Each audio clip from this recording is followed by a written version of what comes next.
All right, hello everybody. I'd like to call this meeting to order. Clerk Allison, could we please have a roll call? Trustee Donnersberger? Here. Trustee Eck?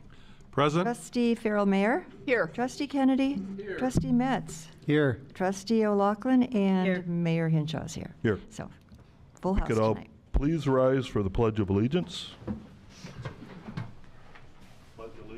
To the flag of the United States of America and to the republic for which it stands, one nation, under God, indivisible, with liberty and justice for all.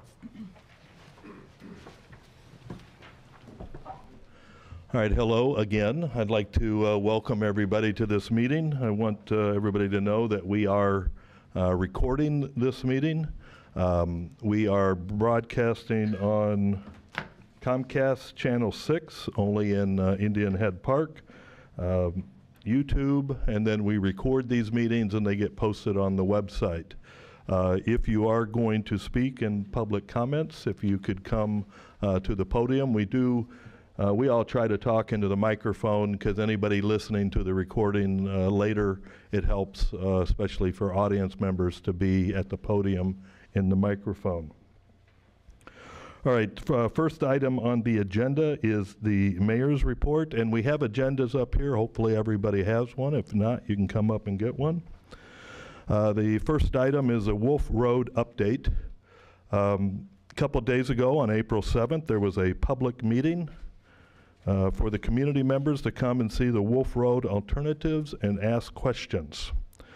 The details are now posted on our websites, and comments will be accepted until the 28th of this month. You can make comments online with a link that's on our website, or we have paper comments in the office that you can pick up and drop off, or mail. We have several ways to get your comments back in. The overall objective to the Village Master Sidewalk Plan for the Wolf Road project is in part for the safe routes to school for our residents and to improve pedestrian safety for all, which includes a sidewalk and a pedestrian path on each side of Wolf Road. Pedestrian paths along Wolf Road have been an objective of the village since the 1990s, when the Plan Commission approved a pathway study.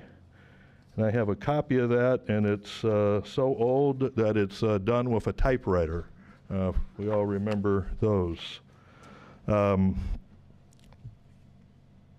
support this, the village's master sidewalk plan, we discussed it over several month period in 2019, prior to the adoption of the policy. The Planning and Zoning Commission endorsed the master sidewalk plan at their July 2019 meeting. And we have a picture on the screen, and we have a board on the easel to the left.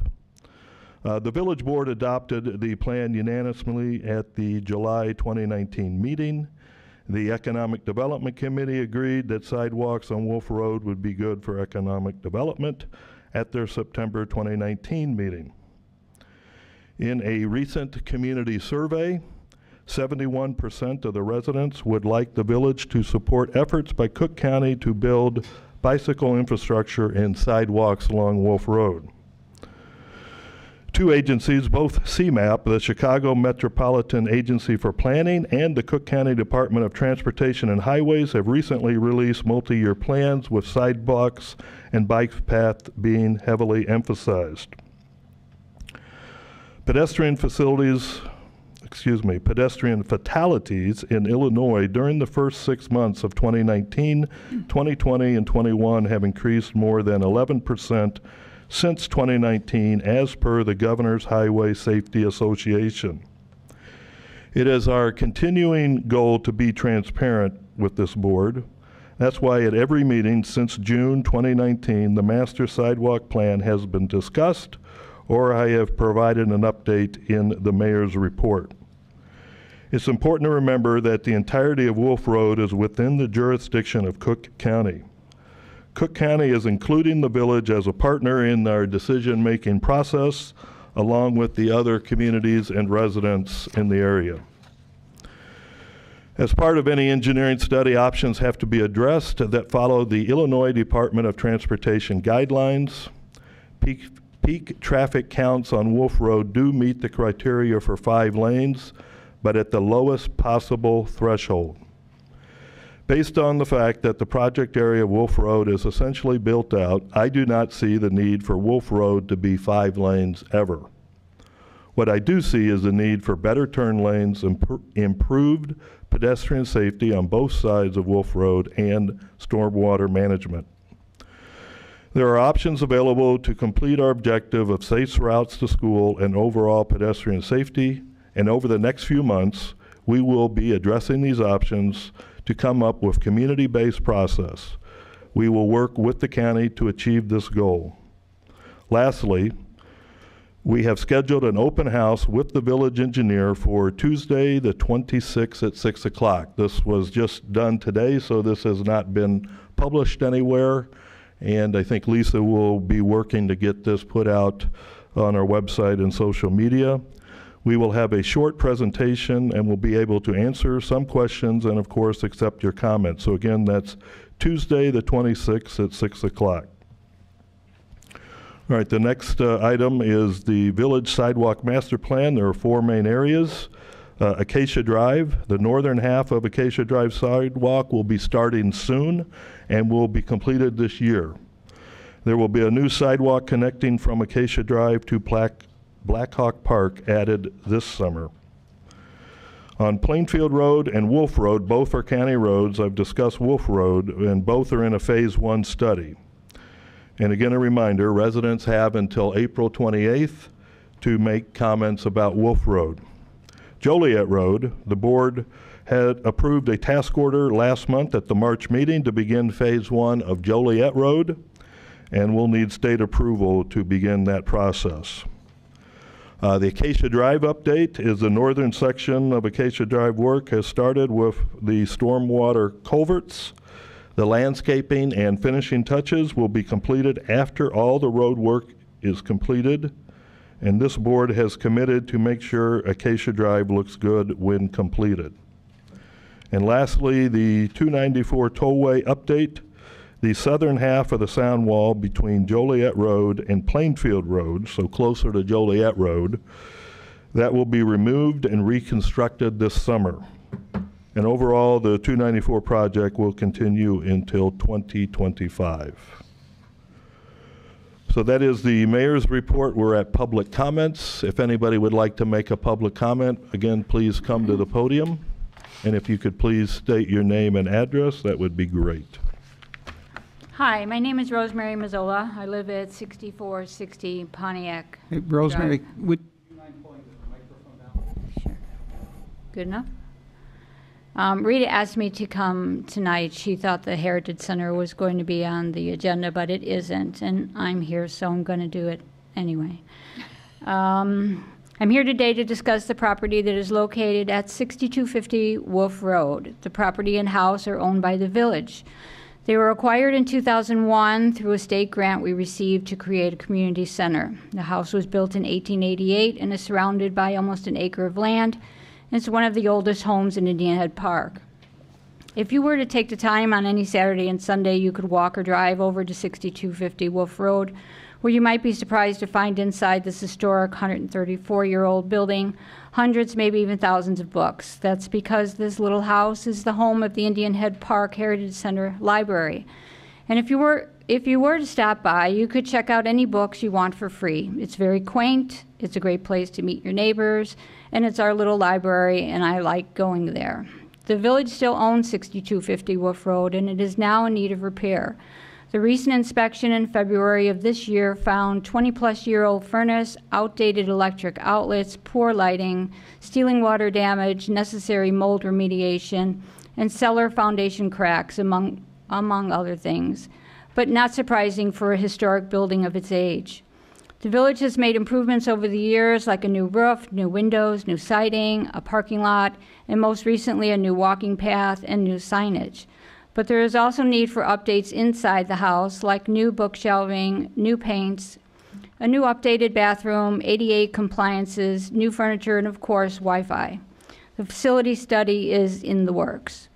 So where does it leave us? It leaves us right about the same place we've been for many years with the Triangle property, but we haven't given up on that land, and we shouldn't give up on 6250 Wolf Road. This property is an important village asset that hasn't yet realized its full potential. The Heritage Center Committee held a meeting Tuesday night headed by new committee chairperson Rita Farrell-Mayer.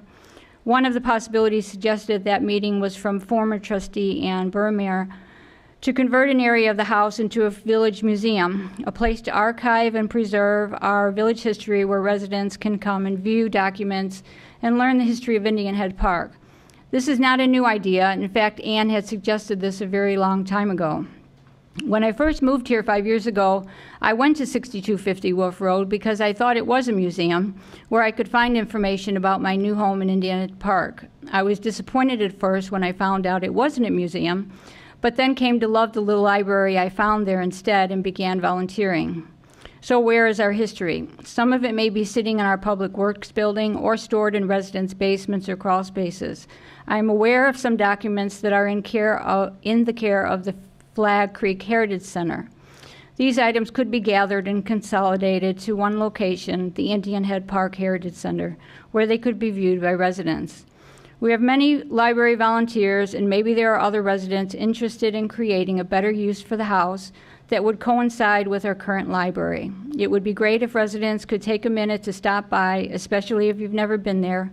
The Heritage Center is located at 6250 Wolf Road and is open most Saturdays from 10 to 3 and Sundays from 12 to 3.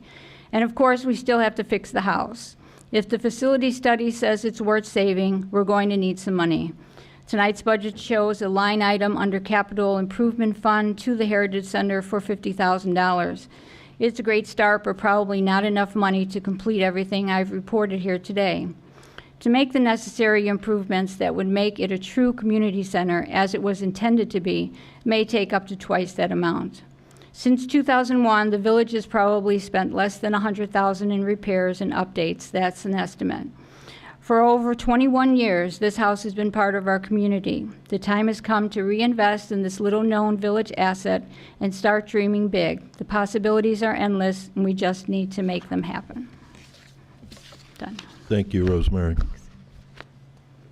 Yeah. Good evening. I'm Michelle Geraci, and I own Milano Day Spa. It's located at 6676 Joliet Road in Indian Head Park. Did you want my home address? Okay. So Milano Day Spa and Wellness Center is a small business in our community. And I understand that one piece of the agenda today relates to the budget. So I'm here specifically with regard to the business licenses. I'm here as a voice for small business. In this community, it's a great community, and I have a concern about the current cost. They are in excess to other communities. I've done some research, and I've found that neighboring communities are, and I have a couple examples for you. City of Countryside is $50, Burridge is $100, Hinsdale $75, Lyons is $75. My invoice reflects $900. So this, like in an average, would be around $100, but we're paying 900% more. So my question is, how do you justify, and if you could explain that, I know you can't do it today, but if you could justify this gross differential between neighboring communities and this expense to small businesses. To further break down my invoice, I'm being charged an exorbitant amount for what appears to be the signage on the building. It reflects $550. If you could also explain how you justify this. I don't own the building, I just lease my space. So I think we can agree that local business improves the quality of life for the community, and it also connects the community together while increasing city revenue, of course.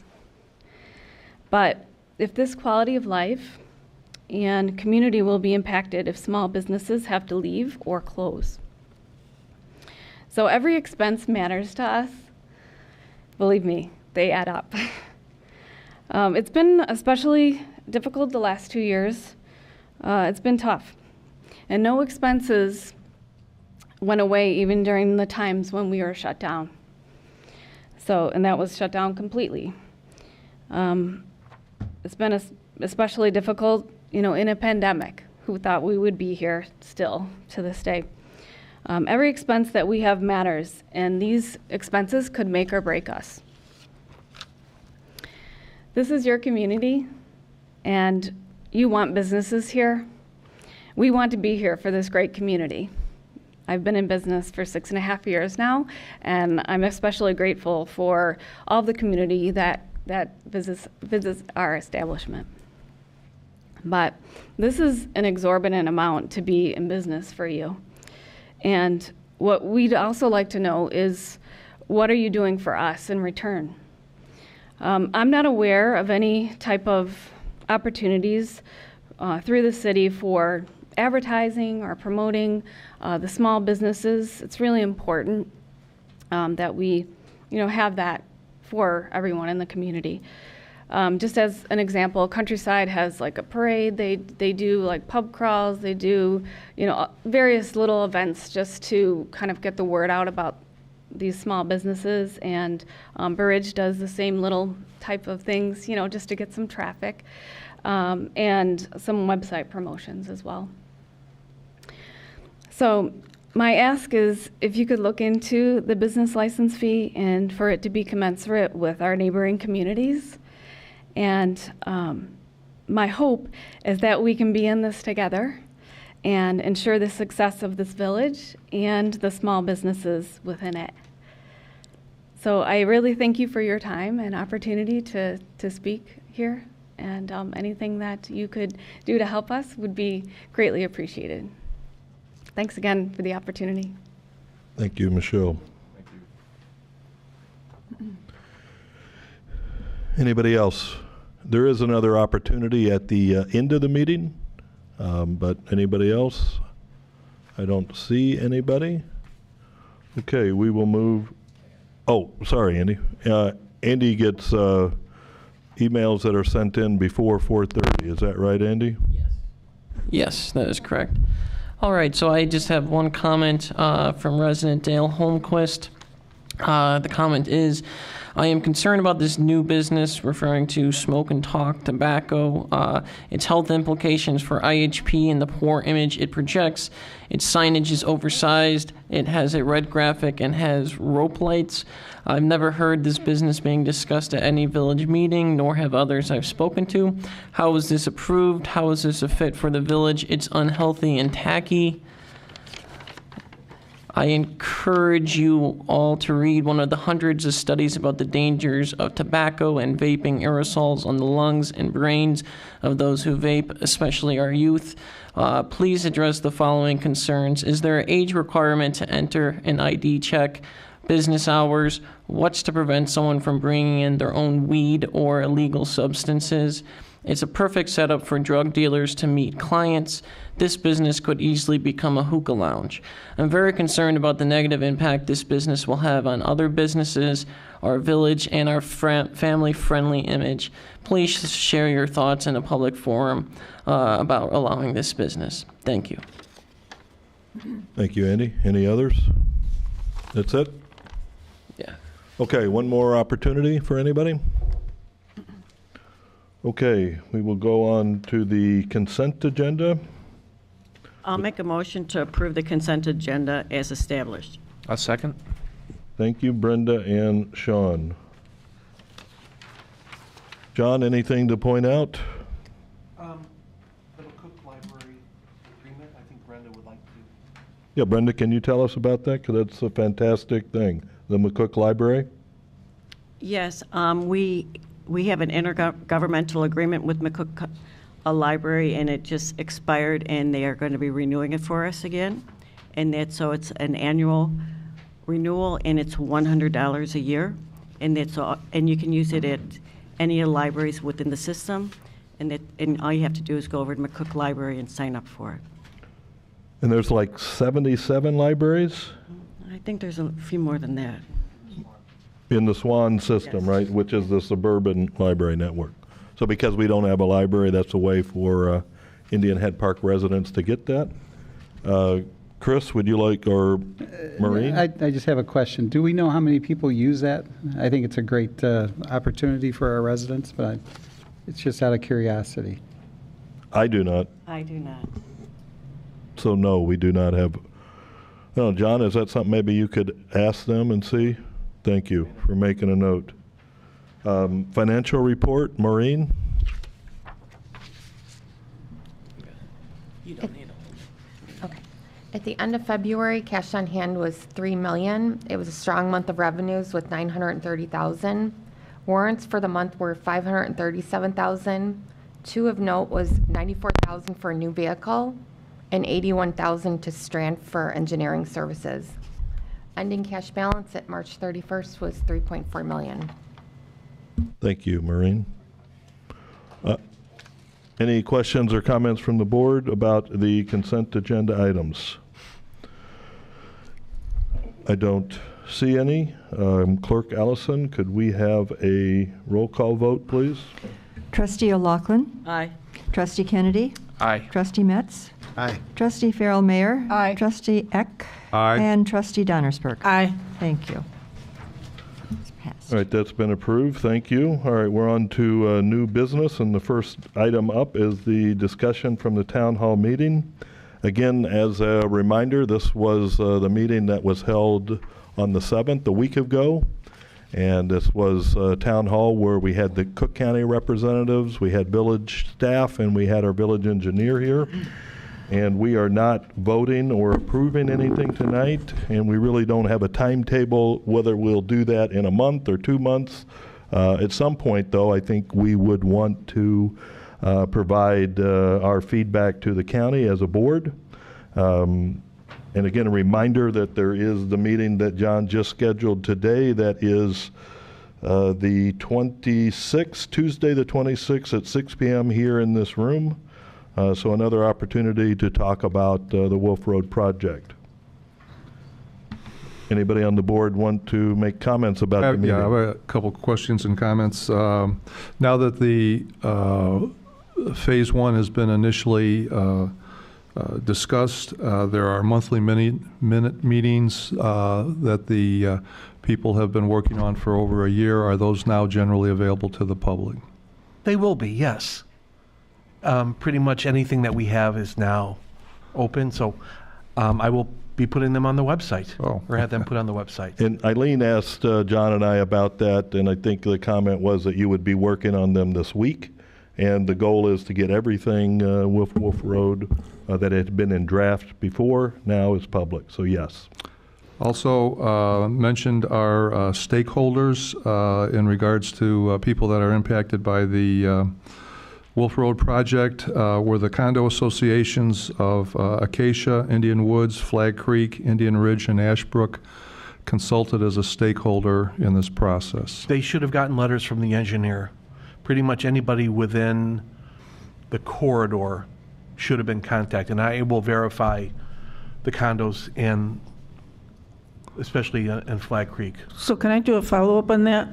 What were they contacted for? Because when I read the materials that you gave to me, it looked as if the stakeholders were only the businesses and not the residences.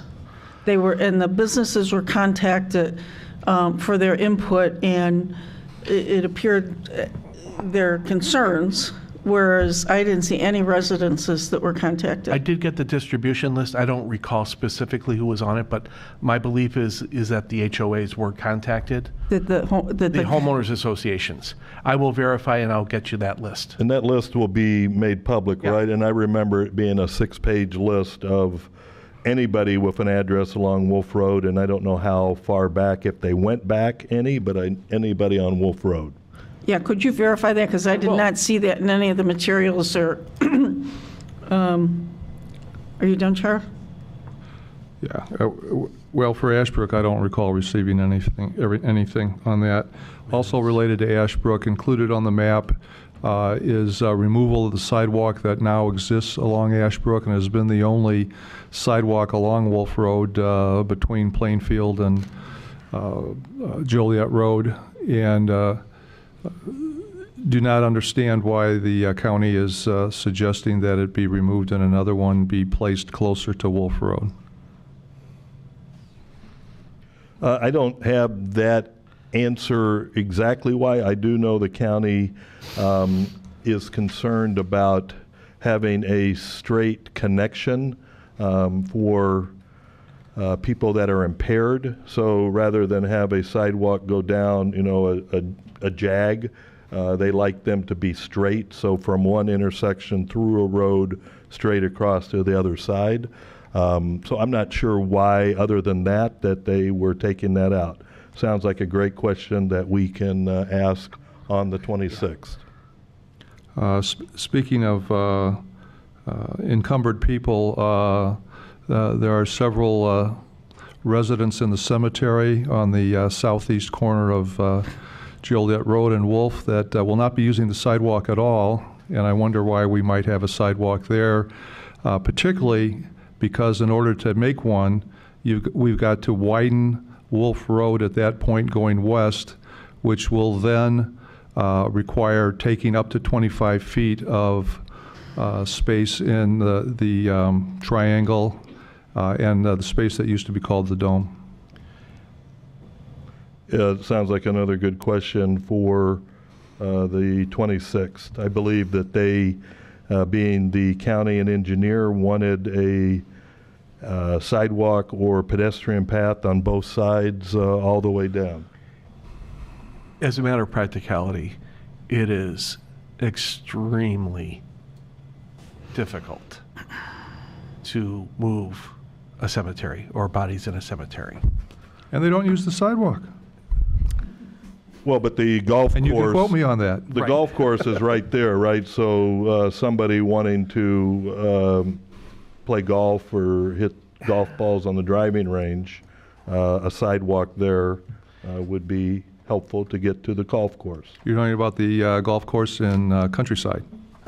Yes, that's on Wolf Road next to the cemetery, yes. How many people walk to the golf course? Well, that's just, I'm just throwing it out there. Well, I know my kids used to. I think I heard Sean Kennedy say his kids have.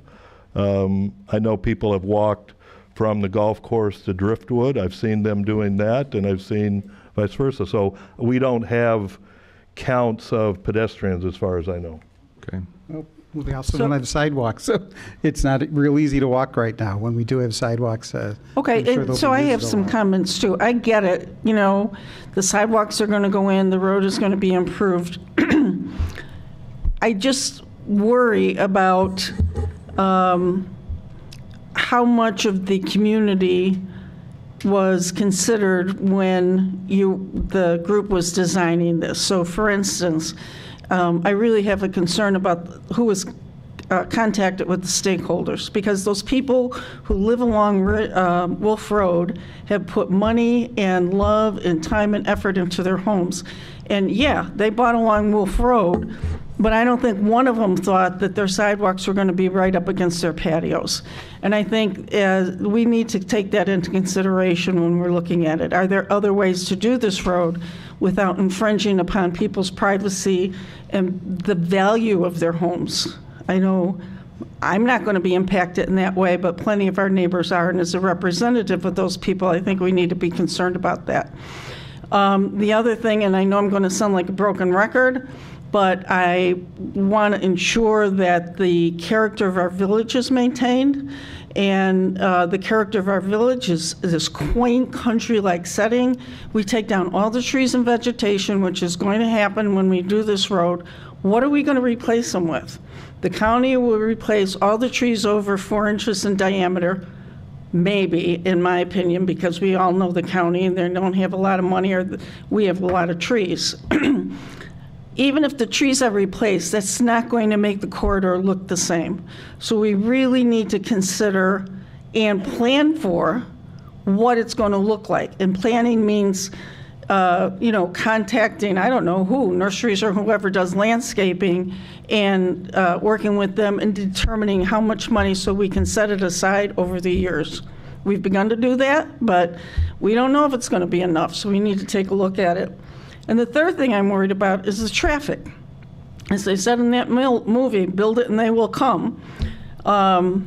The increased traffic will come because the road is widened and it's better than it used to be. And the other thing that I read in some of that material you gave me is something about larger trucks making the intersections bigger.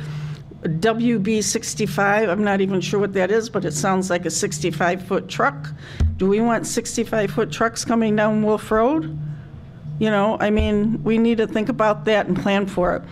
At a more specific level, I'm wondering, because of all these other issues, do we need to put the bike path in? And I know bike paths are the thing now, right? Everybody, you know, Mayor Daley wanted bike paths all through the city. I see bike paths through neighborhoods that nobody will ever ride a bike through.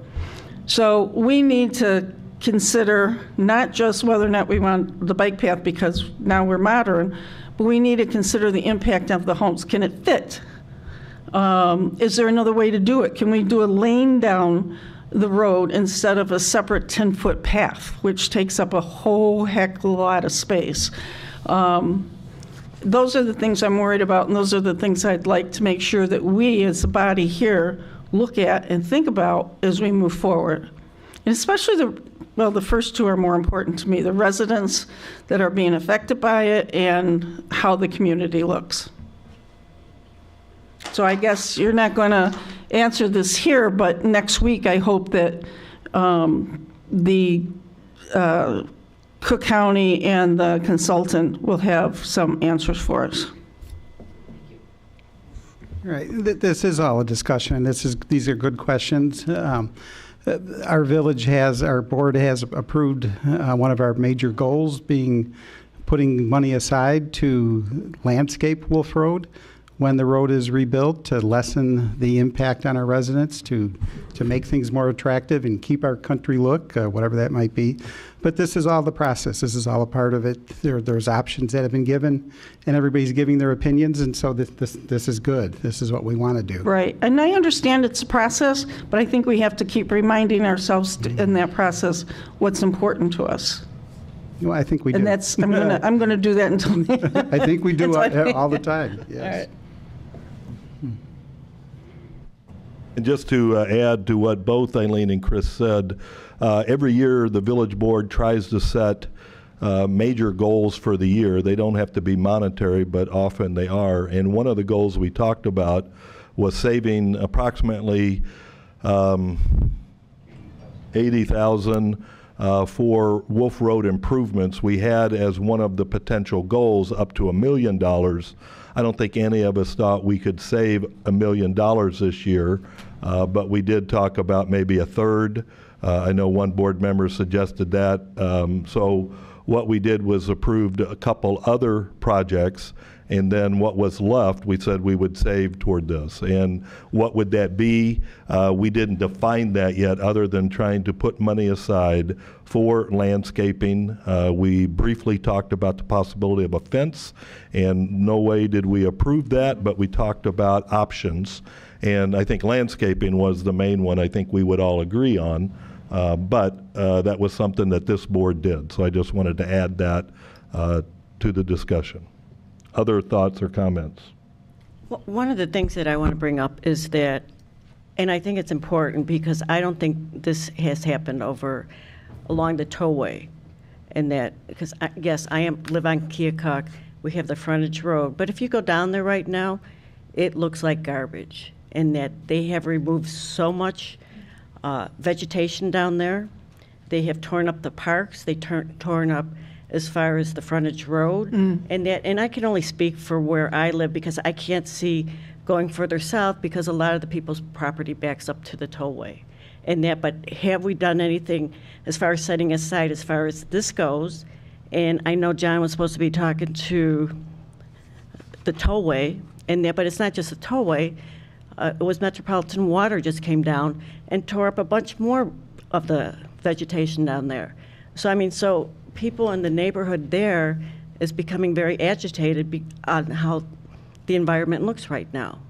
So it is important to make sure that we do set money aside and to make sure that we do have the improvements once the projects are done. And I want to make sure that that happens, because right now, I'm not seeing it happen more down in 45 acres. Other comments or thoughts? I would just comment that I think at this point, we're at a very preliminary stage of this project, and there's several proposals out here, and I think we need to keep an open mind. I mean, the bottom line here is this is the county's project, and the county's going to do what they want to do. And we have limited power, so I think we need to work with them to the greatest extent possible and you know, put our ideas across, but we need to be partners with them in this. So I would just urge people not to overreact at this point, because nothing is written in stone, and it's all, you know, they are here, they are asking for our input, and based on what the mayor has told me, they've always worked with us on anything that they've come along to do that affects the village. So that's my comment. Any other comments? Well, I think at some point, again, like I said, we will want to have a what we want or what we would not want, and we can talk about that, whether that's next month or whether we want to continue to talk about it here. I guess let John or I know your thoughts on that, and we don't have to do that, but I think we do want to say that. I believe every resident that I heard at the meeting was against the 5-lane option. I don't think I've heard anybody on the board say they like the 5-lane option. So I think that would be one easy part that I think we would all agree that we are against. But again, we're not going to decide that tonight. Any other comments before we move to the next item? I guess I'd like to know more about the meeting that's going to be held on the 26th. What's the format going to be? It's going to be a brief presentation by Matt Gaziak from Strand Engineers. I will invite the county, of course. That will probably be 5 or 10 minutes, and then the balance of the time will be Q&A. Okay. What we will do is we'll take the pertinent questions, write them down, write our responses, and then put them also on the website. So a Q&A means... It'll be an interactive Got it. conversation, Okay. so we'll have people sitting in the audience. They can ask a question, we'll answer it. Okay, thank you. Anything else? 6. Okay, we are going to move on to the next item, Ordinance 2022-17, Special Use Fence for 6546 Howard. Okay, I'm going to make a motion to pass, based on the recommendation of the Planning and Zoning Commission, Ordinance 2022-17, an ordinance allowing as a special use for a fence at 6546 Howard, with the subject to the following change. The Planning and Zoning had stated that the fence would have to be removed upon the sale of the residence. This particular residence backs up to a parking lot for Wilshire Green, and we would I would like to make that an exception, or subject to the change that that particular fence, which backs up to the parking lot of Wilshire Green, would be allowed to stay upon the sale of the home. And this is because you have headlights, you have cars that could potentially run into your yard. It's more of a safety issue, and that would be the change I would request. I'll second that. Thank you, Rita and Charlie. And Rita, to make sure I understand, you're just saying the back fence, not the whole fence, but just the back on the Correct. property line to Wilshire Green. That portion of the fence that shields the property from the parking lot of Wilshire Green to the west. All right, thank you. Andy, are you going to give us any information, or do you think we have enough? So yeah, this is very similar to the ones that were passed at the last board meeting. This would have been on the agenda, except for the public hearing had to be continued. But yeah, same situation as last time with those fences. I can take any questions if people have them. But I do have clarification, please. Yeah, John, a clarification? On the motion, you're basically asking us to delete the second paragraph in section 4. The special use is only applicable to the existing fence, and the fence must be removed prior to sale or transfer of the property. Removal of the fence shall be performed or paid for by the village, not the homeowner. So I'm going to take out that section that I just read. I don't think that's, No, that was not correct. I was just saying that portion of the fence that runs along the west end of the property that shields the Okay. property. the back of the lot, The back Okay, of the got lot. it. or the west of the lot. Glad I asked. All right, and I believe this would be the first deviation from taking out the entire fence because this backs up to Wilshire Green. Correct, correct. Thank you. So was that discussed at the zoning board meeting at all, or? Yeah, it was brought up. And they did not, I don't know if that was an oversight or it just, I don't recall, Charlie, if they specifically discussed that in depth. But I don't recall that being discussed in depth, other than that was part of the motion that staff provided.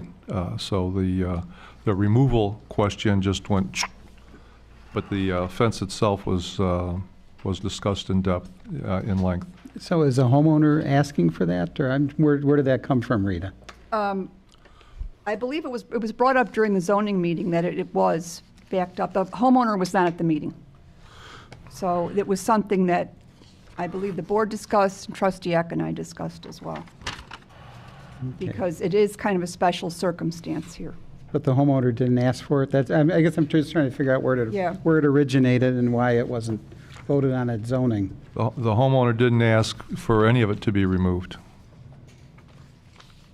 That was staff recommendation, and we're looking to amend staff recommendation to Okay. that portion of the fence that borders on the parking lot. Is that correct, Andy? Pretty close? Yeah, so the staff recommendation did not include that, and neither did the Planning and Zoning Commission one. But yeah, if you want to amend it that way, then like what you're proposing, yeah, that would be in line with some of the conversation. But as you said, ultimately the commission didn't include that. But. Yeah.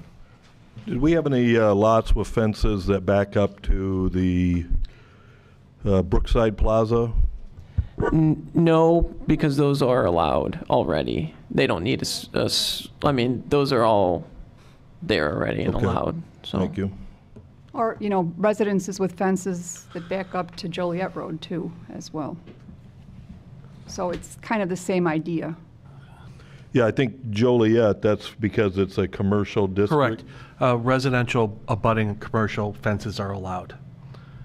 Right, and I think at some point we did discuss that Wilshire is considered a commercial building.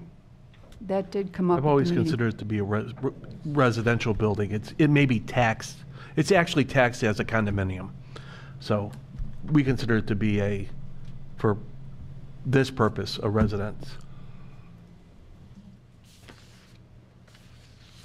All right, any other questions, comments? John? Yeah, so can we get clarification as to exactly, so right now the resident has a fence that we're Correct. saying that if that residence leaves the home, the fence will be taken down, and you're saying amend it to exclude a certain section that butts up to Wilshire Green. Right, to the parking lot. Okay. Correct. And I think there are 3 houses back there that have a fence that touch the Wilshire Green lot. I know there's more than one, right? I don't know if we Off the have. top of my head, I think it's 2, but And it could be 3. have we acted on those yet? Or? I don't think have the those- other ones that back up to Wilshire Green have come before. Yeah, no. Are they going to? I'd have to look, but I think that the other one that did back up to Wilshire Green, I think we just approved without that amendment. It hadn't come up at that time, so nobody thought We about approved it. taking all the fence out. 'Cause I Yes, think we've yes. done that with every Yeah, fence. yeah. But it may have missed the one. Yeah, it didn't come up at that meeting, but it did come up on this one, so. Okay, so I'm not clear.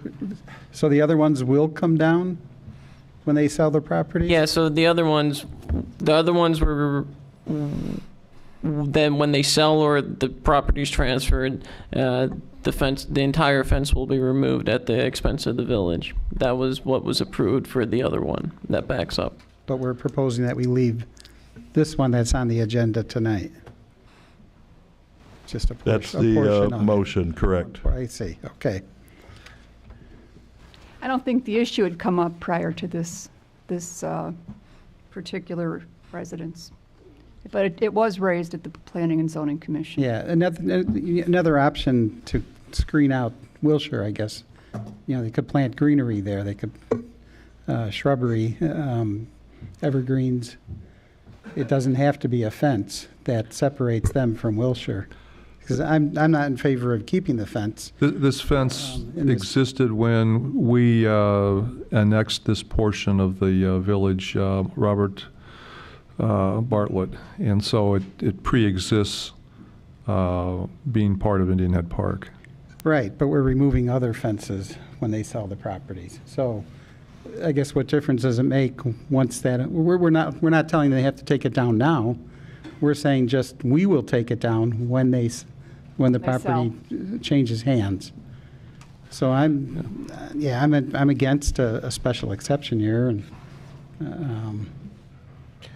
Yeah, I would be in favor of having everything consistent. Either we amend everybody else's, and I don't even know if that's an option, or we don't amend this one, but I don't know why one would get a special dispensation and the other's not. Understood that it wasn't foreseen at that point.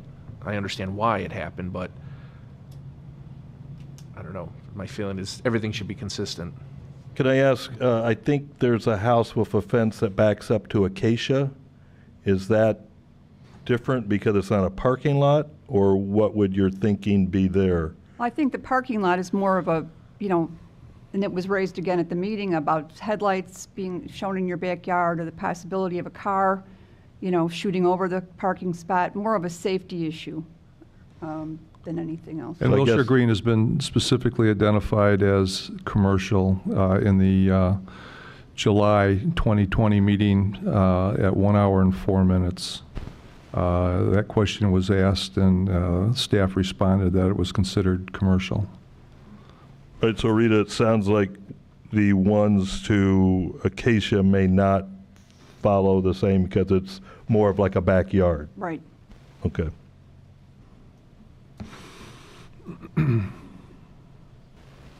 Well, I think Wilshire Green is a residential area. It's a condominium. Whether it was called a condominium or commercial, that may be a mistake. I don't want to say who said it made a mistake, but it's potential. What? Oh. All right, John's saying for garbage hauling, it's commercial, but Everything else is residential. all right, other questions or comments for this?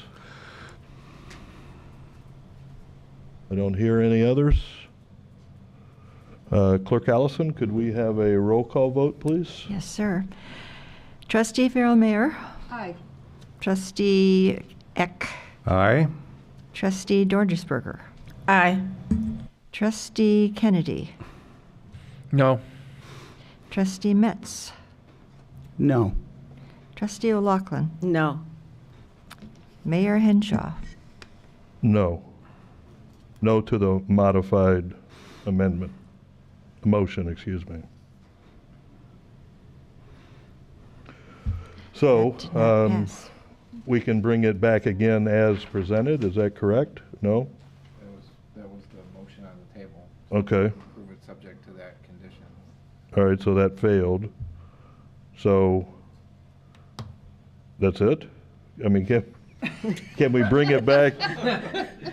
Should I redo the motion, or? Yeah, can we redo or So if that's what you'd like to do, someone on the prevailing side would need to make a motion to reconsider the item, and then the reconsideration could be to approve, not subject to the condition that was suggested by Trustee Farrell-Mayer. Okay, thank you. So I make a motion on ordinance 2022-17. 2022-17, 6546 Howard. May I interrupt? Yes, please. Bear with me because it's going to be a little bit laborious to get where we need to go. So the first thing you need to do is do a motion to reconsider. I make a motion to reconsider ordinance 2022-17. That would need to be seconded. I'll second it.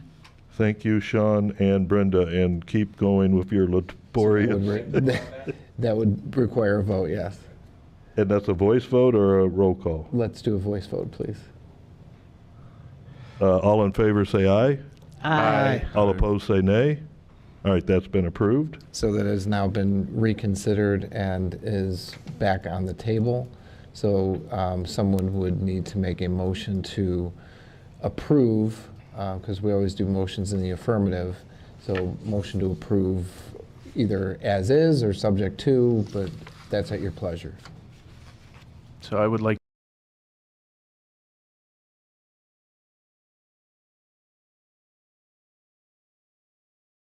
special use fence as it is written. A second? I'll second it.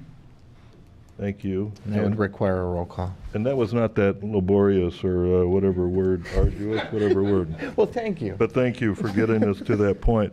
Okay, any other comments at this point? Okay, Clerk Allison, could we have a roll call vote, please? Trustee Kennedy. Aye. Trustee Lockwood. Aye. Trustee Donnersberg. Aye. Trustee Kennedy. Aye again. Yeah. You can only vote once. Trustee Aye. Lockwood. Aye. You missed Charlie and I. No. And Trustee Mayor Farrow, please. Could you call on her, Clerk Allison? Shall I do it again? Yeah, well, no, just add Rita. Aye. My vote is aye. Sorry about that. I know that's, I think our first time we've done that, at least first time in a while. All right, so that motion as presented was approved. Okay, next item, ordinance 2022-18, patio railing in Acacia. Would somebody like to make a motion, please? I make a motion to pass, based on the recommendation of the Planning and Zoning Commission, ordinance 2020-18, an ordinance allowing patio railings in Acacia. I'll second that. Thank you, Rita and Charlie. Any discussion on this? Yeah. Andy? Yeah, I'll provide a little background. So, essentially, so a few months ago, it came to the attention of the village that there were some residents of Acacia who were extending their railings from their elevated deck to their patios, and technically under the village code of ordinances, then we would consider that to be a fence.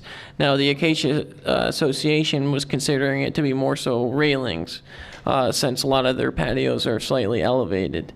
And so, because just to kind of clear up that confusion, I sat with the president of the Acacia Association, and she agreed, and the village agreed to try to clean it up. And so the recommendation is to allow these patio railings as long as they are directly abutting the concrete patios and connected to their decks. There's also some restrictions about height and access, but basically so that these can be considered railings and not fences. And the recommendation is based on a few things, other than cleaning it up, but also based upon any approval of these would still have to go to the village, but also would have to be approved by the Acacia Association, just like how we handle decks and stuff like that right now. Can you say the height and the access? How high is the height? Yeah, so it's up to 4 feet in height. And then this is something the Planning and Zoning Commission added in their recommending motion, that some form of gate would have to be provided for safe access in and out, or emergency responders, stuff like that. So, Are there any restrictions as to how they, recommendations for how they can be built? Can they be a solid fence, or does it have to be slatted, or have railings, or So- it's really not being Yeah. considered a fence, it's being considered a railing, so? yeah, so the village doesn't have any other than our general building code railing Does Acacia? specifications. Acacia, I'm sure she can speak to it, but Acacia does. They to make everything look uniform, so they do. I think they all have posts or holes between them so you can see through. None of them are privacy. Yes. And I know that they're looking at pictures. Anybody interested, we put our board packet online, and we have a couple pictures of a couple patios from Acacia in the board packet. All right, any other questions or comments? Yeah, does Acacia also include the composition of what those railings would look like excluding cyclone, et cetera? I see the Acacia president nodding her head. I believe they're all wood, and I believe, Wood or manufactured, the track stuff. Okay. They all have to be dark brown, they have to be attached to the patio, they can't be put in the ground. and Amy, I'm going to repeat that because I've got a microphone. I'm sorry. That's okay. Hope Actually, you I don't mind. can I'll hear. try to do the best. They all have to be wood or manufactured. They have to be dark brown, and they have to be in the ground. No, not in the ground. I thought you had a third point. Attached to the patio, Oh, not the ground. attached to the patio, not the ground. Any other questions or comments? And I think when you put in a new railing or deck, you wait a year or something to paint it, but it has to get to brown at some point. Oxford brown. Everybody's Oxford brown. All right, any other questions or comments? Clerk Allison, could we have a roll call vote, please? Yes, Trustee Farrell Mayor. Aye. And Trustee Eck. Aye. Trustee Donnersberger. Aye. Kennedy. Aye. Trustee Metz. Aye. And Trustee O'Loughlin. Aye. Thank you, that has passed. All right, that's approved. Thank you. Next item, ordinance 2022-19, a fee schedule. Would somebody like to make a motion? Sure, I'll make a motion to pass based on the recommendation of the Finance Committee, ordinance 2022-19, an ordinance establishing fees for the new fiscal year. A second? I'll second it. Thank you, Chris and Brenda.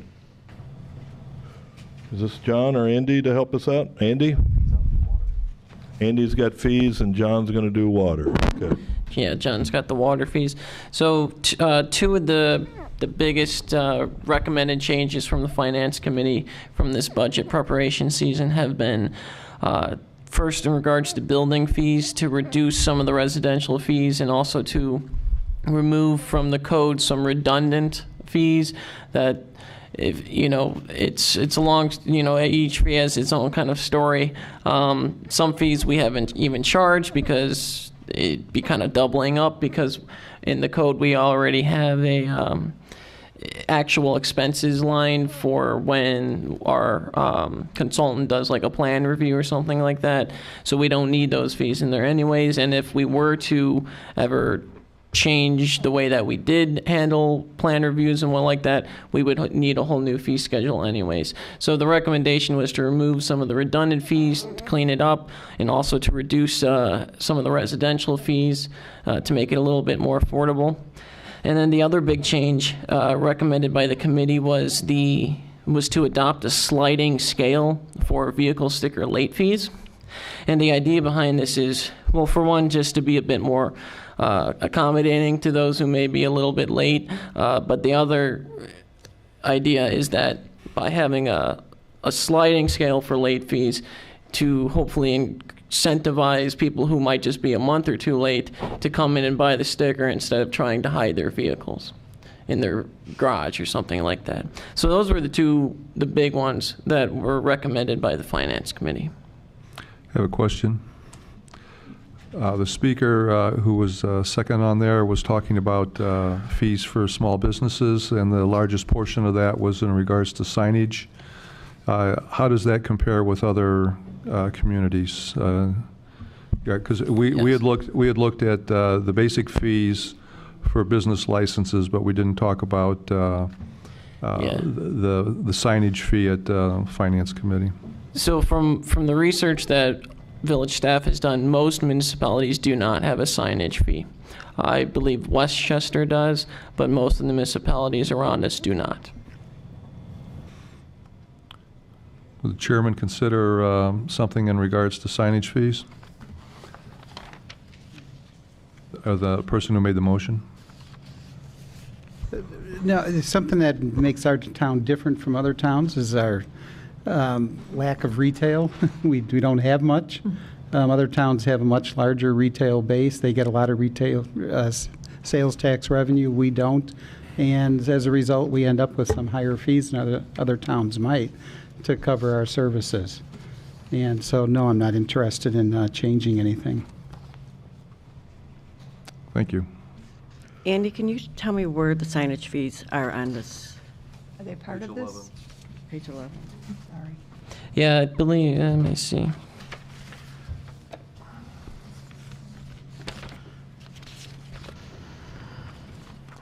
When Said page 11. When the board packet went out, I was only including the changes.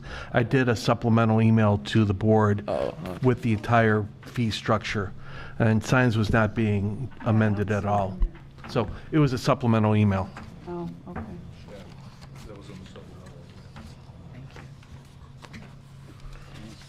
Okay, we can always ask more questions, but John, you ready for water? Yes, we are getting a water rate increase, a double barrel, so to speak. City of Chicago is raising their water rates to their retail customers, or wholesale customers, which include McCook, who passes it on the Countryside, who passes it on to us. Plus, the City of Countryside did their every other year rate analysis, and we're getting a rate increase that way. So staff is recommending increasing the bulk water rate from $11.60 per 1,000 gallons to $11.97 per 1,000 gallons. That will take care of the rate increase from Chicago and most of the rate increase from Countryside. We also charge a fixed fee every month on your water bill. We're looking at the 4.2% increase for that based on our methodology of using data provided by the U.S. Bureau of Labor Statistics for water and sewer services.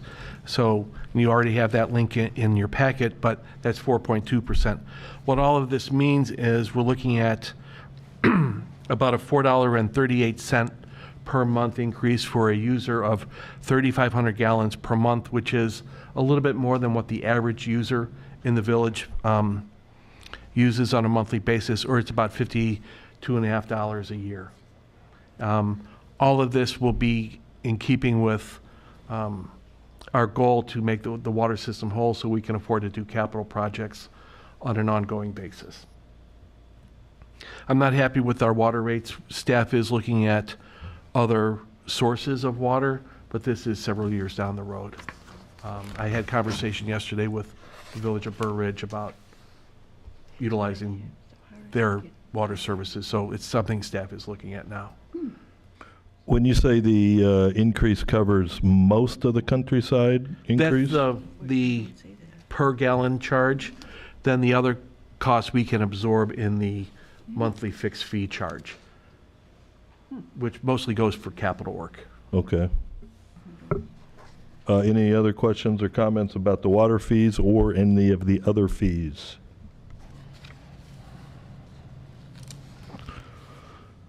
All right, I don't hear any or see any. Clerk Allison, could we have a roll call vote, please? Trustee Metz? Aye. Trustee O'Loughlin? Aye. Trustee Kennedy? Aye. Trustee Farrell Mayer? Aye. Trustee Eck? Aye. Trustee Donnersberger? Aye. All right, that has passed. All right, that's been approved. Thank you. The next item. I'll make a motion to pass, based on the recommendation of the Finance Committee, Ordinance 2022-20, the annual budget and the capital plan for the village. I'll second. Thank you, Chris and Sean. Don, is this you? Oh, yes. So this is our third formal look at the budget. And so I'm going to do a summary, and if you have any questions specifically, please ask. We're ending the fiscal year on a very positive note. First, we did a really good job of holding expenses down, meeting or being below the budget in the expense areas.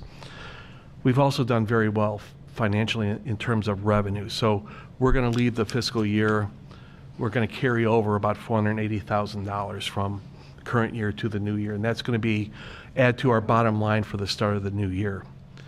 And in looking forward for the next 5 years, we're still projecting having a balanced budget for each of the 5 years out, which is very positive. We're doing some great things, and we're staying within our spending limits. So that being said, I'm very happy with not only where we're ending up, but where we're going with the budget. And barring any disasters, we should be good for the next 5 years, which is as far out as I can really look. Couple notes, inflation is starting to kick in. We've seen some higher gasoline prices, so that is affecting our budget. Commodities are starting to creep up. I don't have a crystal ball. If I did, I would be in a different line of work. But I have a feeling that we can withhold or withstand the inflation that's going on and still maintain the budget and do the things that we need to do. Highlights for the year coming up. In the police department, we're going to continue the surveillance camera for traffic cameras throughout the village. We're going to start with 8 cameras and then progress from there. We're also going to be looking at implementing body cameras. There are some grants available for body-worn cameras for our police department, and even though we're not required to have these before December 31st of 2024, there's some federal and state money available now, so we can start looking to purchase body cams before the actual implementation date 2.5 years from now. We're also going to be looking in the police department to increase community awareness, and we're going to be having a series of meetings with the associations throughout the year. We have one coming up with the Acacia group later on this month. Tuesday the 6th. Next Tuesday. So we will be going at and approaching all of the HOAs and the single-family homes on the west side of Wolf Road to have community meetings regarding police issues that residents may want to know about. You know, is the alert from Internal Revenue Services actually, that I get on my phone, actually legitimate? No, it's not. How to detect a scam, and basic home security, things of that nature, or security in general, like locking your cars at night. So the police department will be doing outreach to the community for that. So those are some of the highlights in the police department. On the Public Works water side, we have Acacia Drive that's being done, will be done by the end of the summer. Our road construction program itself will have Acacia Circle, the northern part of 45 acres. On the water side, Joliet Road and Roofers Road, we're going to be replacing water main there. We're going to be televising and repairing a section of our sewer system. We're going to be improving, or basically getting a new pump station. That will probably start in September of this year, and will take about a year to accomplish after that. This is one of those where we have the cash on hand to do it. It's going to be about $1.5 million, but we're applying for an IEPA loan, because the last time we did it, we got $1.5 million in loan forgiveness, so it's worth the risk. And if we don't get the loan, we can still do it with cash on hand. We're also going to be looking to do implementing our GIS system. We're going to be basically mapping, or continue to map, all of the infrastructure we have in the village, so that we have computerized records of what happens and when, and where all of our stuff is. We're also going to be looking to work with the state. We got a grant for sidewalk on the north side of Joliet Road. On the admin side, we're looking to increase community events. One of the goals of the board was basically to have more events in Black Hawk Park or throughout the community. We're going to be having a couple more car shows this year. Even though we try to have these break even, it's still a goal for the village. We're going to have our second recycling day in May. We're also going to be looking at records management system for the admin staff, document scanning, things of that nature. We are a government, we run on paper, and I'm trying to get away from that as much as possible. We have 2 union contracts to negotiate, and finally we're going to be doing a facility study. We're going to be looking at all 3 of our buildings to see if they reach their life cycle and what we can do to make things a little bit more accommodating for the public and staff use. Please note, I am not at this moment advocating a new village hall. I just want to see what we can do to make this space a little bit better. So long term, we always look long term. We do have a balanced budget. We are seeing increases in revenues from the state. Our income tax is way up. Gaming revenues, last month alone, we collected almost $12,000 in gaming revenues. For a little town, I think it's pretty phenomenal. And all told, that would be about $130,000 for the year, which I think is what we have budgeted. So you have a balanced budget, we have a spending plan, we have a capital plan, we know where we're going, and we always have time and room for adjusting if something comes up. I know in particular, the road bond we did in 2014, those roads are starting to fail, and they should last 15 years, so we've had to adjust our thinking. Instead of 15 years on a road, a 10-year life cycle on roads. So that has been a change I've had since I've been here. So does anybody have any questions of me for the budget? John, I do one just clarification. You said the 3 buildings, Village Hall, Public Works. And the Heritage Center. And the Heritage Center. Okay, thank you. Thank you, John. Any other comments or questions about the budget? I know we've talked about it here at the village board meeting. The finance committee has met 4 times, 5 times? Several times. How about that? We typically meet 4 or 5 times a year. 4 or 5, sure. I appreciate all the work from John, you, and the staff on putting the budget together. Any other questions or comments? Okay, I don't hear any. Clerk Allison, could we have a roll call vote, please? Yes. Trustee Metz? Aye. Trustee Kennedy? Aye. Trustee Farrell Mayor? Aye. Trustee Eck? Aye. Trustee Donnersberger? Aye. Trustee O'Loughlin? Aye. Excellent. Thank you. That's been approved. Last item under new business is the first reading for Ordinance 2022-21 Shed Special Use Criteria. This Andy? Thank you, sir. I got it, yeah. So this is kind of, so last month at the last board meeting, the board requested that village staff start the process of having a zoning hearing to reconsider the placement of sheds outside of the buildable area for the granting of special uses.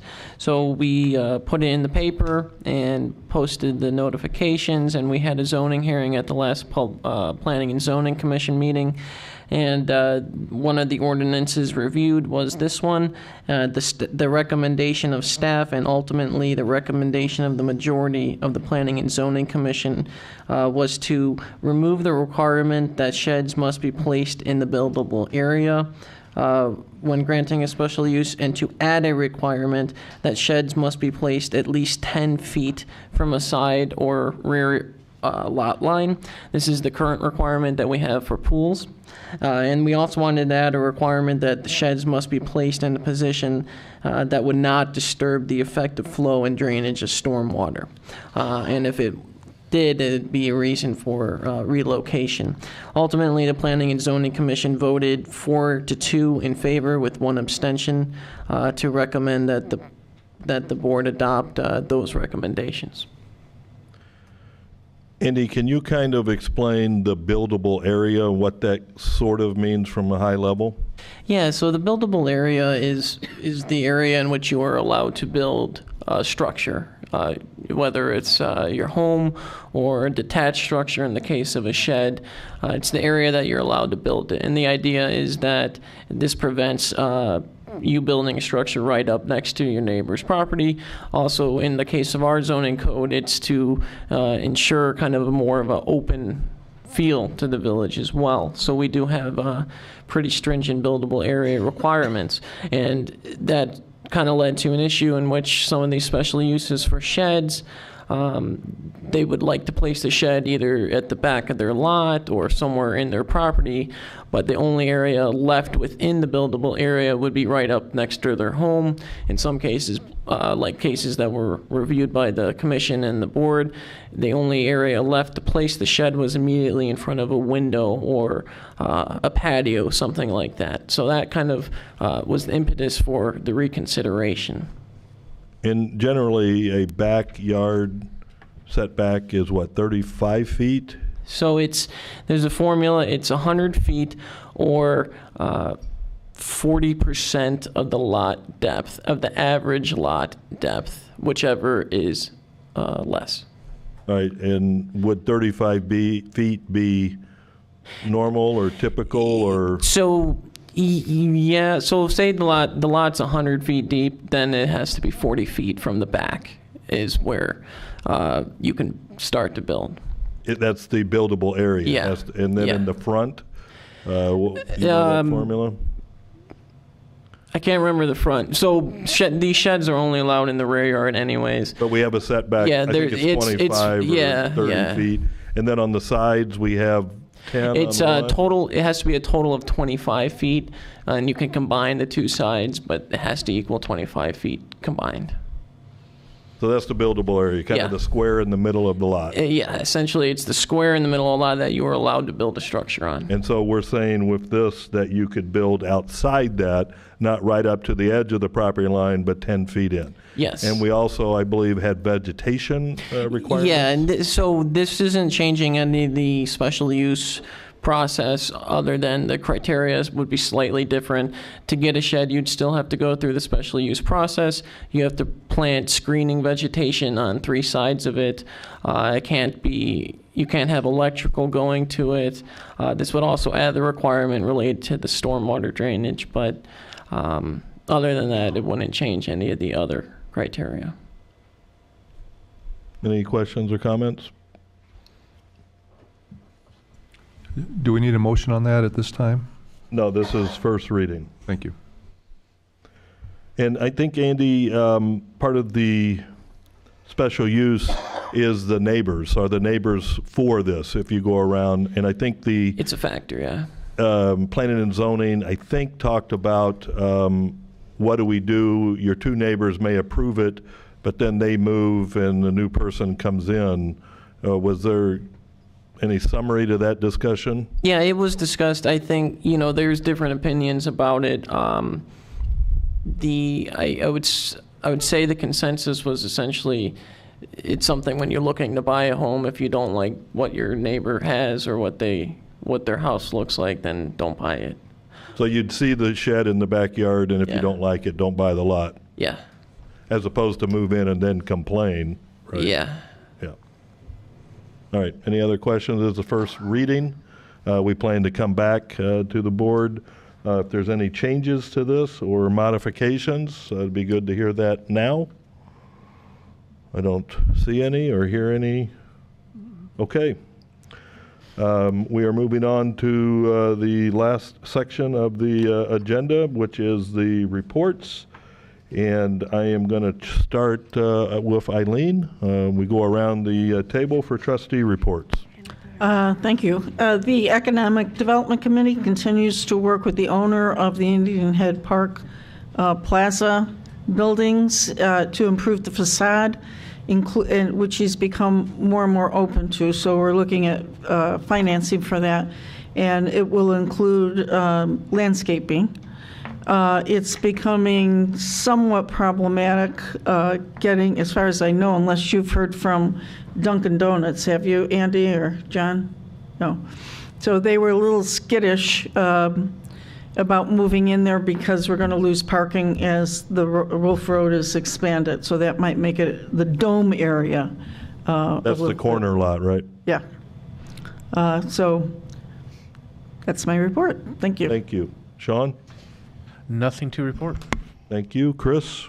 Nothing else for me. Thank you. Brenda, Miss Easter? Yes, so this Saturday. Can you move your mic up, please? Yes, sir. Thank you. This Saturday is the annual Easter egg hunt, and it's going to be at Black Hawk Park between 11 and 1 p.m. There'll be a petting zoo, pictures with the Easter Bunny, pony rides, and of course the Easter egg hunt. If you come to the Easter egg hunt, please come in on the north end of Acacia to be able to access to Black Hawk Park.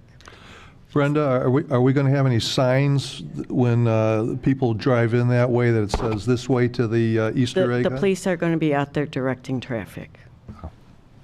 Better Brent, I'm sorry, can I clarify? You said the north end? I thought that was closed. Are they going to open it for? No, so you come in to the north end of Acacia, and then you're going to take a left onto Cascade and go around to Black Hawk Park. Thank you. Thank you. Are there going to be eggs?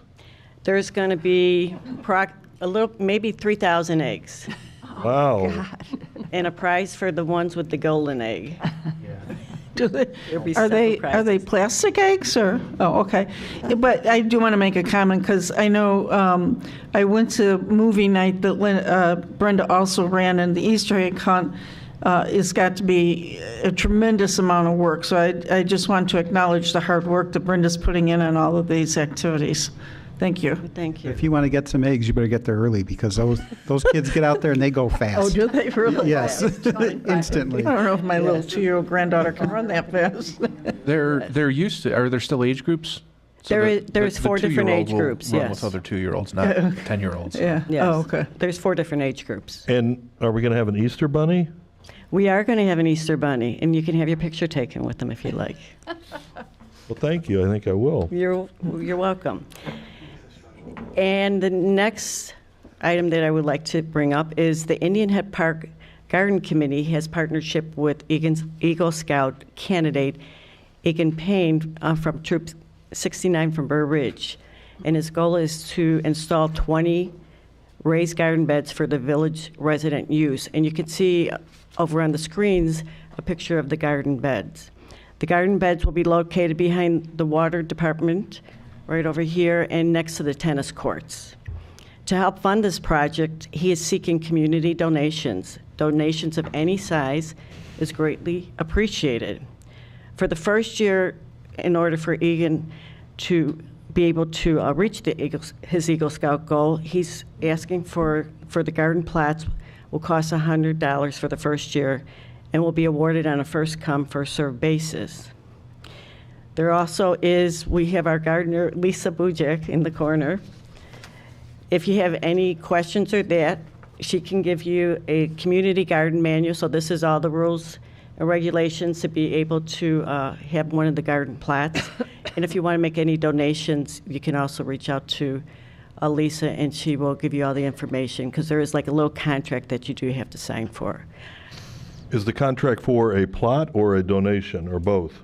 The contract is for a plat, so there's rules and regulations if you get the plat and how to maintain it, et cetera. And if I want to make a donation, can Lisa help with that as well? Lisa can help with that as well, yes.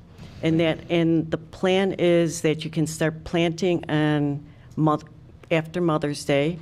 And right now we're planning cutting of the ribbon on May 7th. Is it? May 6th. Yes. So if you're looking for any additional information, please reach out to our gardener, Lisa. That's all I have. And what time is that Easter egg hunt? The Easter egg hunt is from 11 to 1. Thank you. 11. Don't forget you can ride a pony, too. Not me, but the kids can ride a pony. I would hurt the pony. Okay. Can we ride the Easter bunny? May 7th is the Saturday, just for clarification. May 7th. which is The ribbon cutting for the ribbon garden that cutting. we were talking about. too many dates. I was still thinking All right. about Easter. Okay. Rita? Yes, I'd hoped to, I thought that the Heritage Center would be an agenda item tonight. It wasn't, and we're going to do it in May. But we did have a meeting last Tuesday night. Rosemary was there, and thank you for coming, Rosemary. I really appreciate it and your words tonight.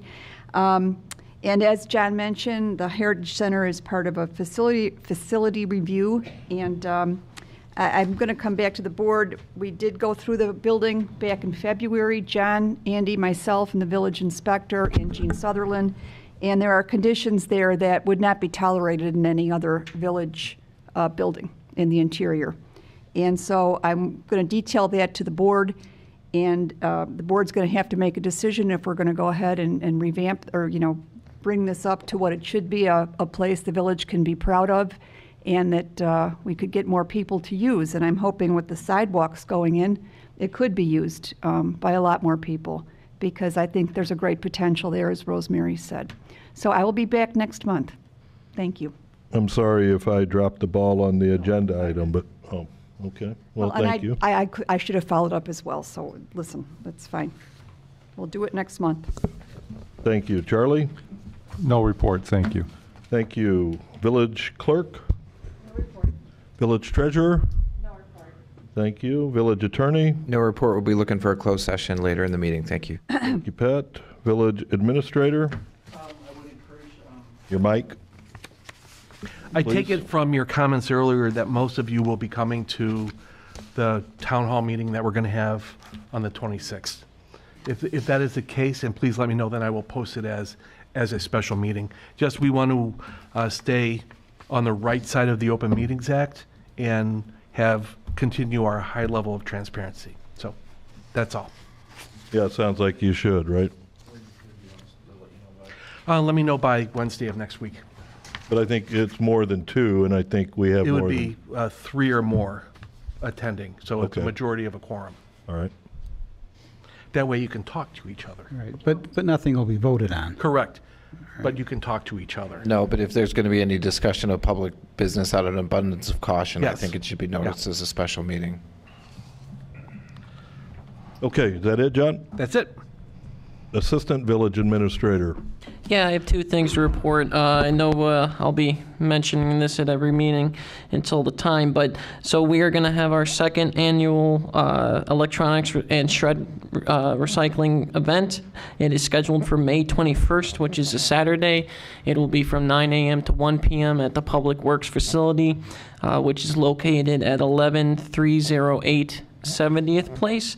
And please bring your papers to be shredded and bring your electronics to be recycled, as well as your paints. I'm sorry, I should have mentioned that too. And that is May 21st. Also in May, the week before, May 13th, that is our cleanup day for SBC waste customers.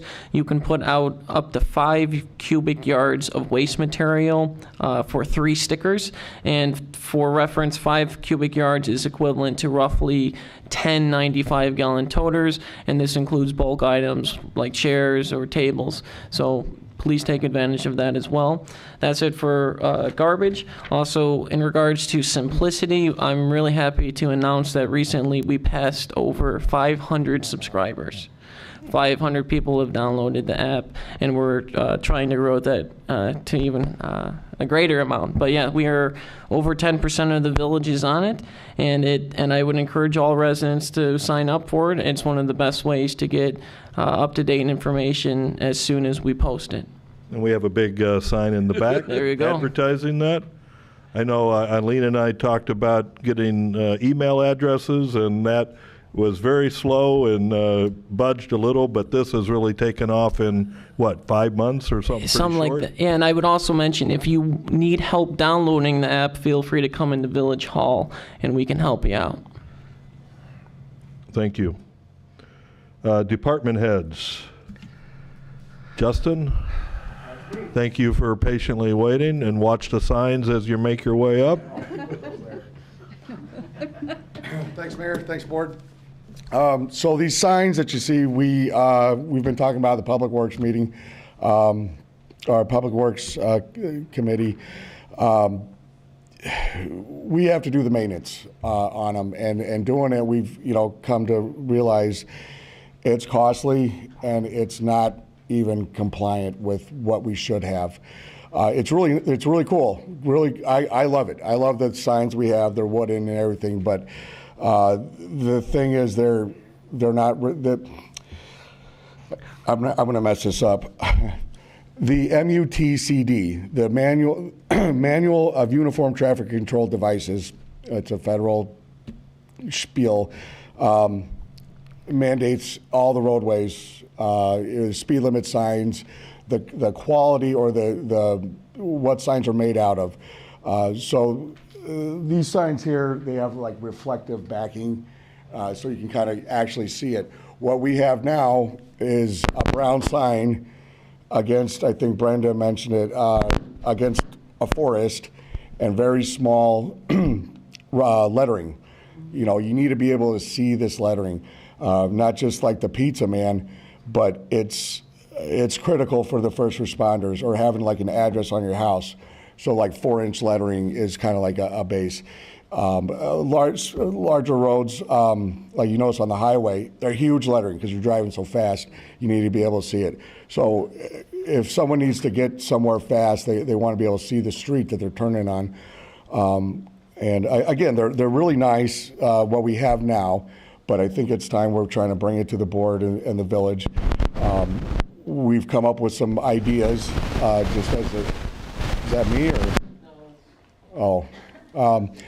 Just some templates to kind of get the conversation started of what is compliant. Justin, if you can try to do it in the microphone. Again, somebody listening to this on the, thank you. Here we go. You got to be creative. Thank you. So the brown, and so we added the village, the logo. There's a lot of variations. You see like Burr Ridge or Palos Park, yeah, it has brown. There's different ways you can kind of put it, but the Apache and Arrowhead, that's a residential, right? So that's like 4 inches in size, and Acacia Circle with the black and white. And I'm sorry, our kind of your options are brown with white lettering, black lettering, blue, and then green. So these ones on the right, or on this side, is what we're looking at. Okay. And they're on Telspar posts. They're, oh yeah, it's a slide out. Maybe, yeah, there we go. Coming, more. Left, there right. There you go. That's good. Thank you, Sean. We want to get them on the camera, Justin. There we go. Oh, okay. So this post here is called Telspar, and the way it's installed, there's an anchor like 2 feet, and then you install the other one, and it's breakaway. What you have to do now, if you have a U-channel post, old school, is it's like a 12-foot long post. You have to literally go up on a ladder and pound it down with it manually or with it hydraulics. So you're up 12 feet on a ladder to pound it 4 feet in the ground. And then we have our wood, which what we have is, so this was kind of like a meet in the halfway. Get away from the wood because it rots. We don't know if it's breakaway accessible, if it's all the way down like it should be. I lost my train of thought. It also gets weedied at the bottom sometimes by property So owners. Pedro constantly, when he replaces one, we'll put some concrete around it, and then the man hours, you got to paint it, and it's only a certain kind of wood. For the old ones, they have to be real light. So we've got some kind of ballpark numbers, but it's really something.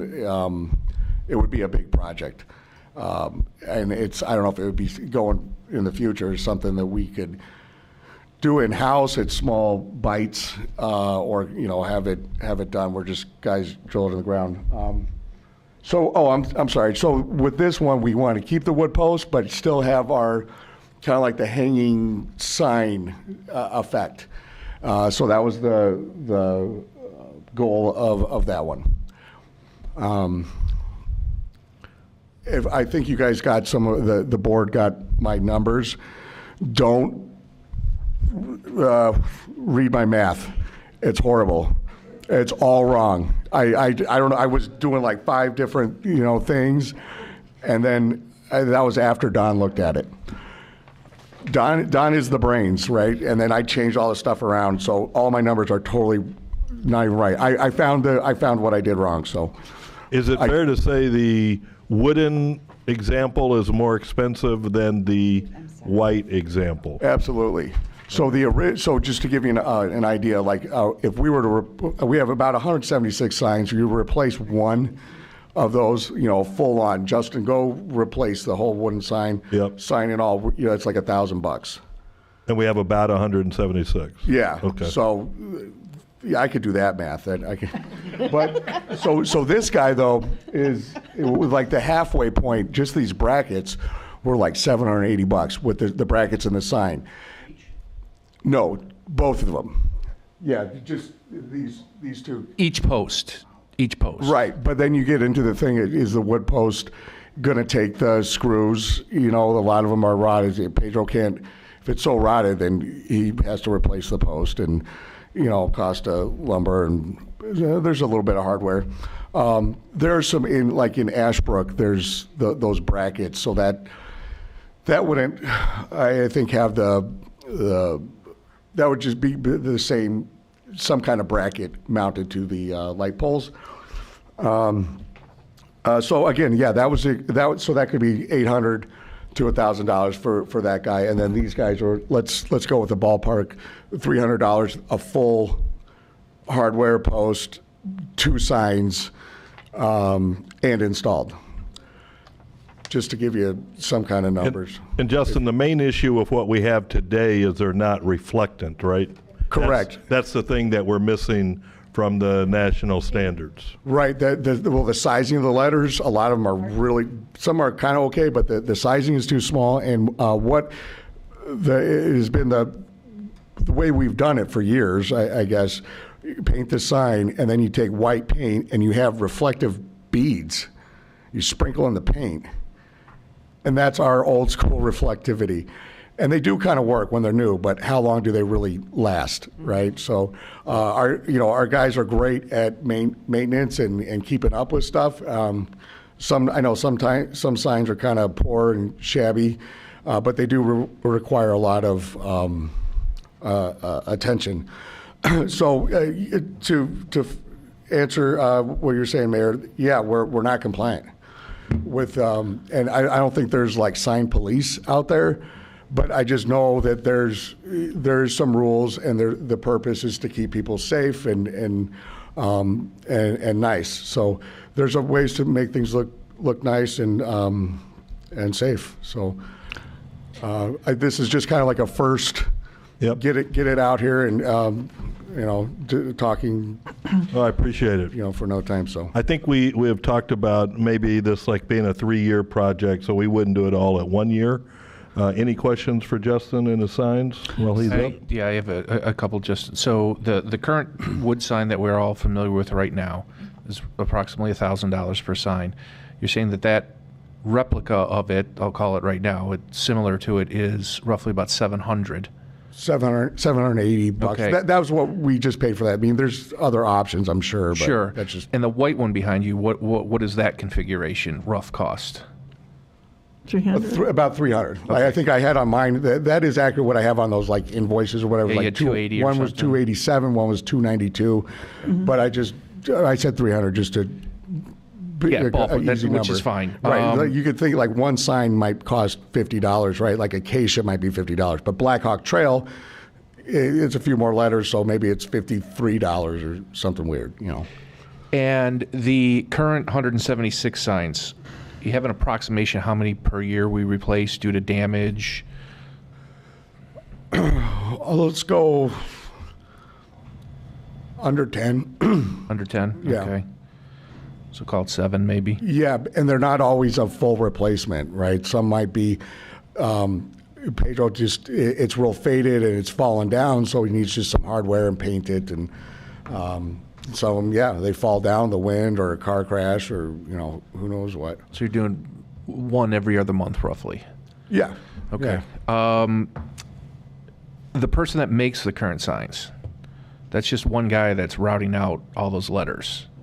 That's Well, I think it's Is it a company that we're it's a using? company. Yeah, Is they it? do. Okay. They do all kinds of truck lettering or that's not all they do. Signs by Slack is a company Okay. name. I just Yes, yeah. So they do probably banners and all kinds of signs. I don't know if they do street signs, but that's just where we've gone in the past. The person that helped us set these up, did they have an idea on duration for these signs? So if we're currently replacing approximately 7 a year, I'm assuming that number would go down to maybe 0, at least in the first few years, because Right. these are not going to fade. Are you asking like the life expectancy? Yes.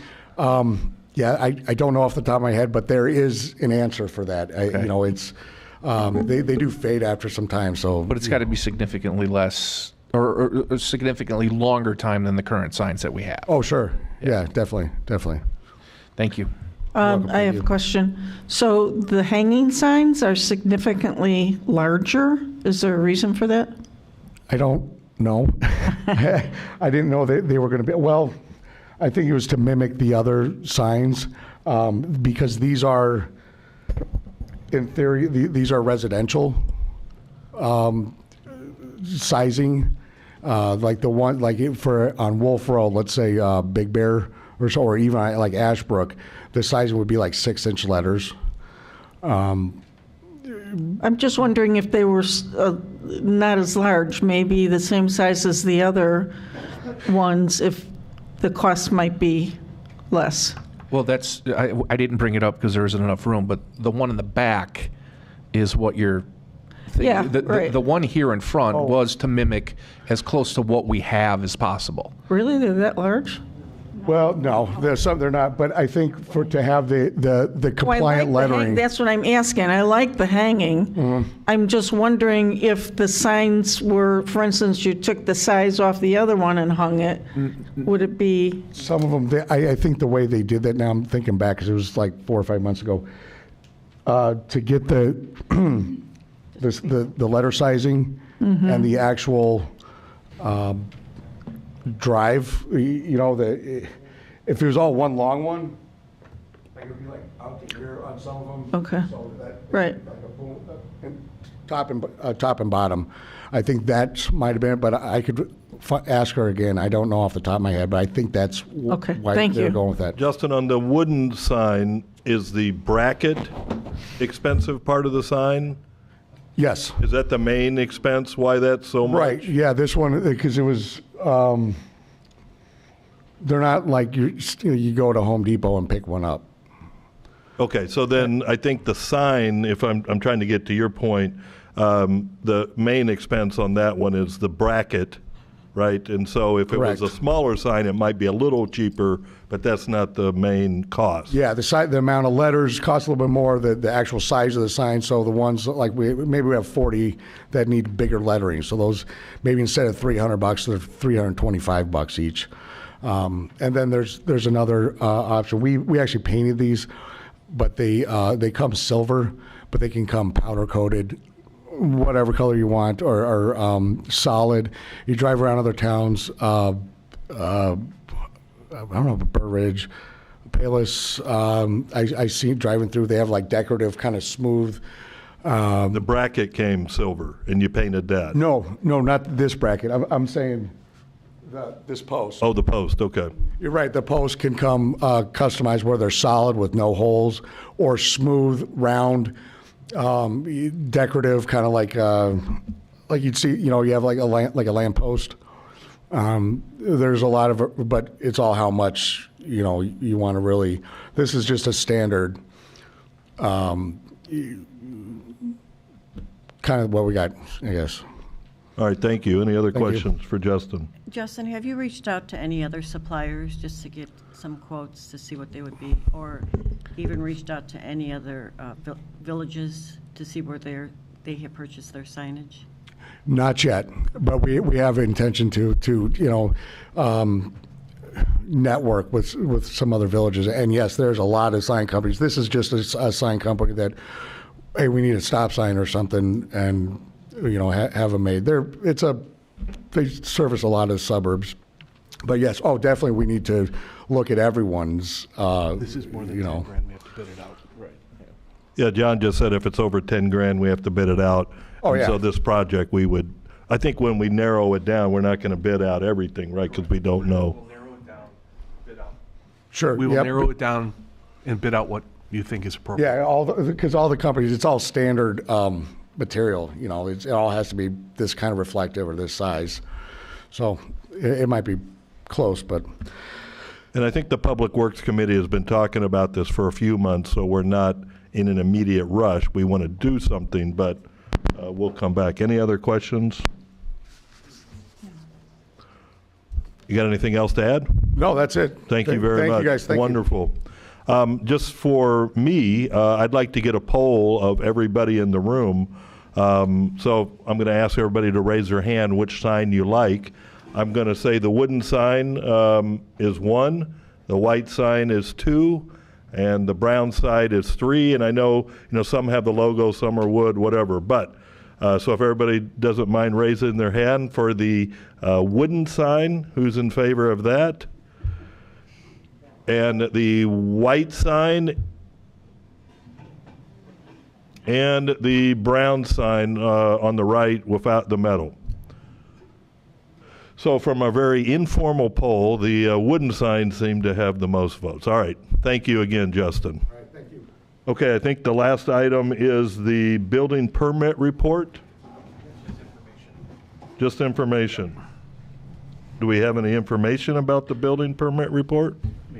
It's in the board packet. Oh, okay. So we send Nothing that significant. to the assessor's office once a month, and that is any building projects in the village so that they know how much to raise our EAV. Is that right? Correct. Okay, wow, I got one. All right.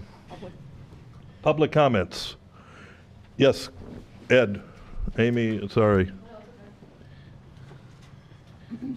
My name is Ed Kometz. I live at 6631 Cochise Drive. We are one of the two homes on the plan for the 5-lane highway that's slated for demolition. I've heard from the village here tonight.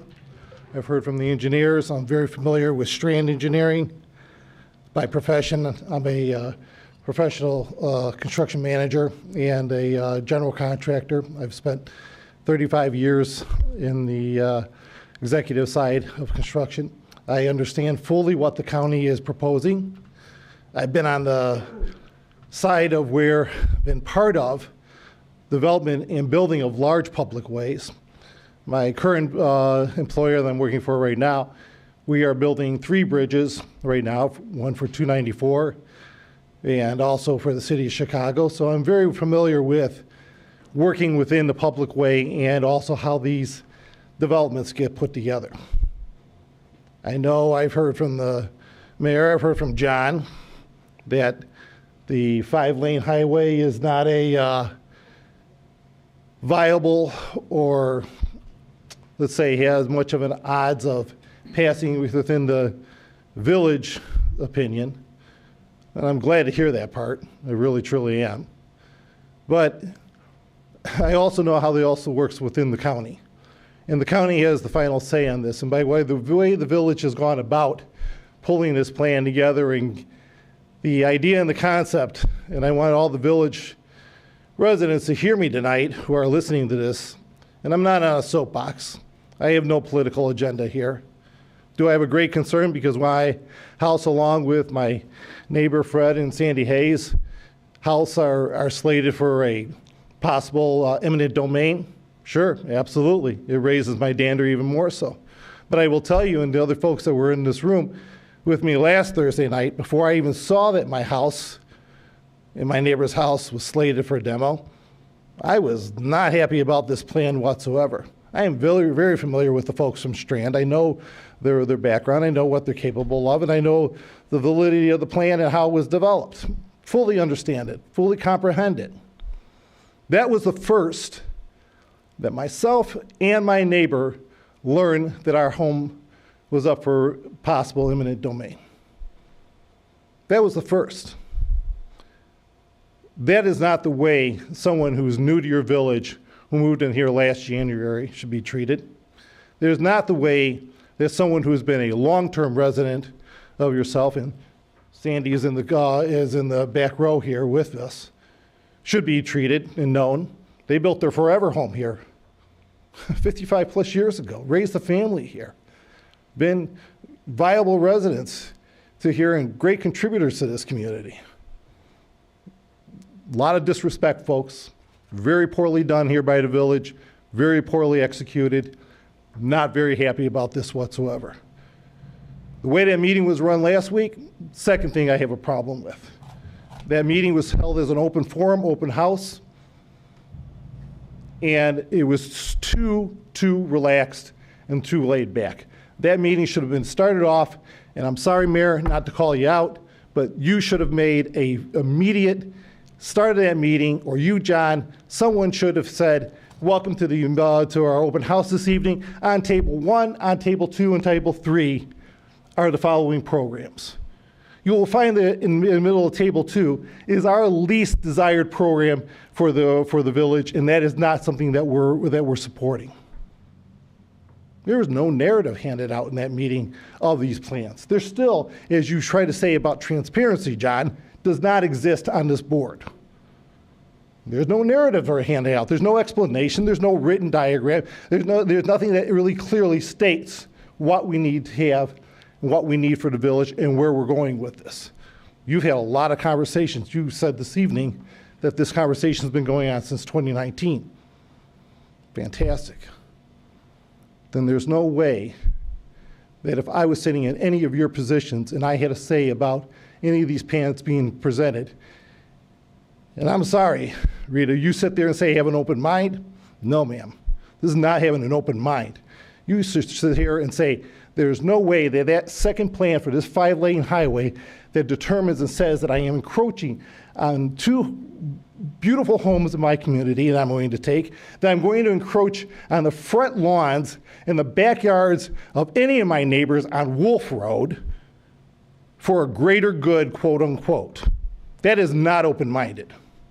That is short-sighted, and that is showing absolutely no consideration for the history of this area, of this great community. So you're sitting there saying that plan doesn't have much option of possibly making it. That plan would be on a drawing board right now, and Strand wouldn't have drawn it if it didn't have really a chance of making it. And I'm sorry, either you are not being totally transparent or you are not being fully informed by what the county's motives and operations are here. Because I am very familiar with the county, and I know 4 of the commissioners already within the county. And I've already talked to people in purchasing at the county of what is the intent here. They lost their battle on Plainfield Road, folks. Do not think that the battle on Plainfield Road is over. It's not. It's delayed. The battle is going to go back through Wolf Road. They will get Wolf Road approved. And after they get Wolf Road approved, then they're going to say, look, we have a really good reason to build Plainfield Road for 5 lanes. You can shake your head no, but I'm telling you, that's the way this works. That's the way business works. You lose that battle, you find another avenue. There's federal money behind this drive. You may not want it, the county wants it. The county wants an arterial leading down Wolf Road all the way back through the 294, north, south, and to 55. So I'm going to say on that. In reference to the idea, the concept of a meeting next Tuesday night, great idea. Should be done, absolutely. 100%, well done. But now you're setting it on the 26th, and our deadline is the 28th for making our comments and our opinions. Poorly done. Immediately, as soon as you set the agenda for the 26th, an extension should be made on the 28th, at least another 30 days, and that pushed out and made happen. Do you agree? We have more flexibility as a community, as a village itself, than you would as residents. So we can submit our comments much later than that deadline. Good. I think you should make that well known to everyone, and I am aware of that. I would like that made known and that extension be made as well. And last, I want to sit here and say, again, I have no agenda here other than the fact that I want to defend my community. And if a thing has inspired me, these key events, it's actually inspired me to sit here and say, I plan on taking a very active role in being a participant in this community going forward. This is my first year here. I wanted to get to know my community and go forward. This is not good government. This is not good formatting, not at all. And for such a small community, it's not. This is not taking your people in consideration. You're missing a good point here. The plan should never have made it to this level for plan number 2 for that 5-lane extension. If Strand had came to me and I was sitting in any of your positions and sitting here, and there's no way I would say, I don't have to know construction, I don't have to know engineering, I don't have to know formatting. That's not my bailiwick. But I do know that I'm not going to agree to any plan that takes away my residents' square footage, their frontage, nonetheless a home. I love the idea of a bike path. I love the idea of sidewalks. I love access and clean paths. But you want to forsake things that are of a greater good of your residents, you can't do it. You have to look and say, what's viable, what isn't. We would love to have these paths. Great. We'd love to have these sidewalks. Great. And I think it's great that we get access to libraries, to our area. Absolutely. But everything else within the confines and the constraints of what you have to work with. So you have to minimize your plan. You have to go back to the drawing board and forget both of these plans altogether and revamp something that actually you could present to a community that doesn't require them to give up their backyards, to put up fences that we just sat here over, I timed it out, 25 minutes talking about fences, but yet you're going to talking about the fact that possibly that we'd end up have to put up fences to put in bike paths on Wolf Road. That's not the way to do this. You're missing a great opportunity here to tie in your community, and I am just going to impede upon my time frame here one last moment and say, folks, go back to the drawing board, start over. Both these plans don't work. They're not viable. Thank you for your time. Appreciate the consideration. Thank you, residents. All right, thank you, Ed. Amy?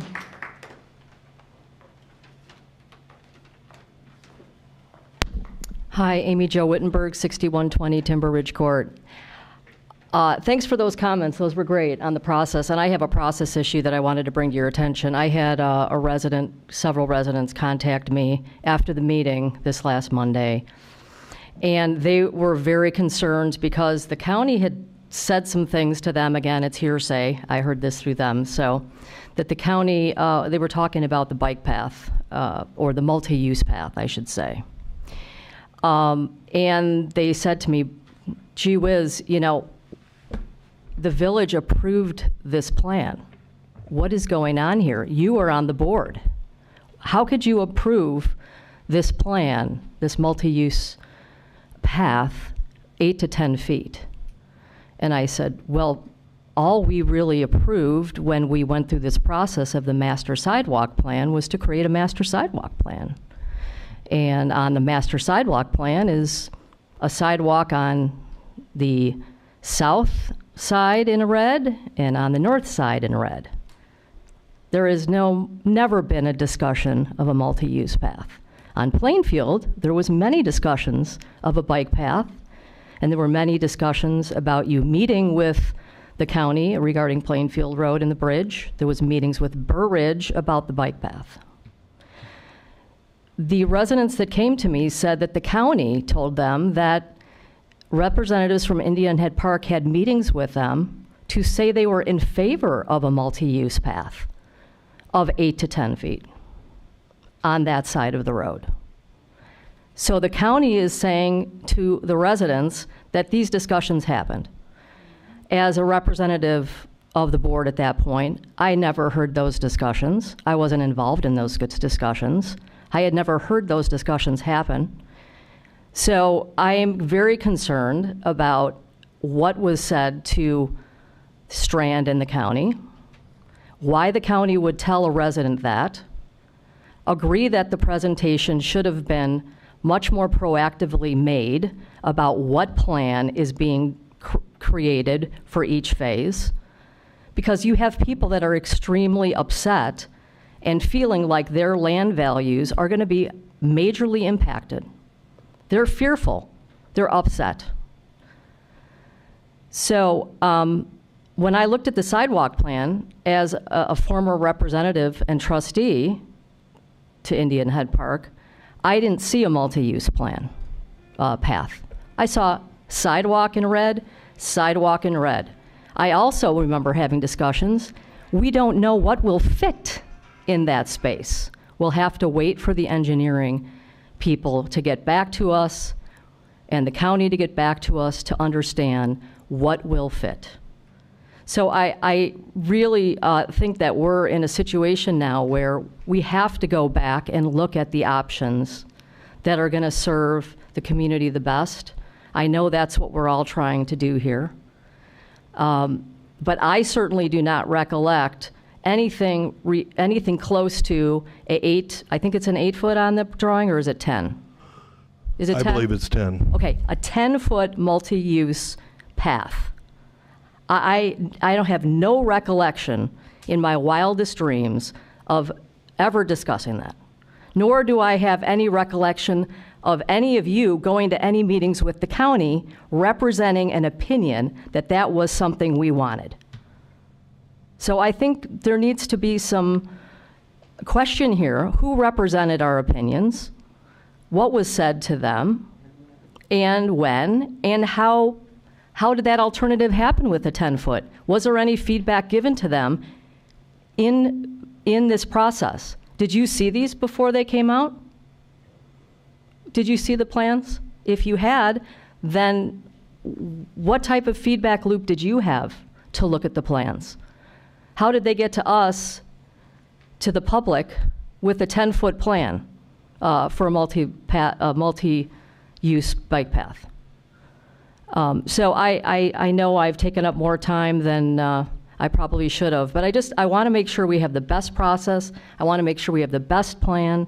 I know there's a lot of challenges with doing a road project like this. We know how Plainfield Road has been as well. The other option too is, what are they going to do with the truck designation on both routes? Are they changing the truck designation and the weight classifications of the trucks barreling down these roads?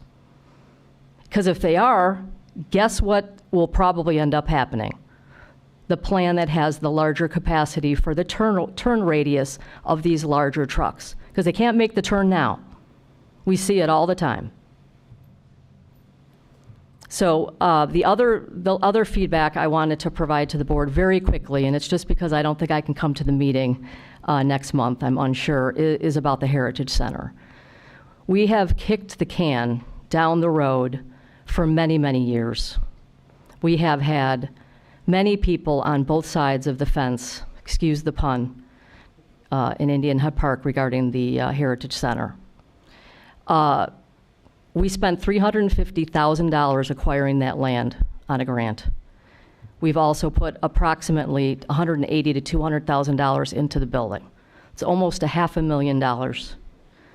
And I don't know if it really fits the bill. I hear our docents wanting more. They want to be able to have a place that people can enjoy books and read and have a heritage of our community. And I'm not sure it's fitting the bill.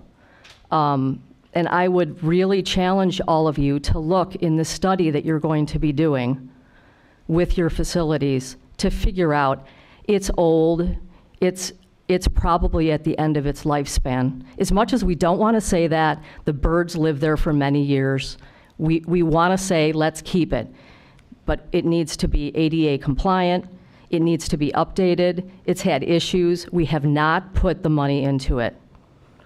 We voted, 60% of the village voted to having it sold. And then in the most recent survey, 73% of our residents have never been there. So it's not fitting the bill from a usability standpoint. It doesn't have the capacity to hold more than several people. So what I would love for you all to do is look at what Western Springs did down near the firehouse with the old spaghetti bowl building, and maybe take a very small portion of the building and do something with it as a tribute to it. Find out what to do with the lending library in your assessment of our buildings, if you want to have the lending library, and do some type of outdoor interpretive historical walk for our children to go in there and use this. Our children, I don't see them going to the library. They have school libraries at Highlands and Pleasantdale. We have a intergovernmental agreement with McCook.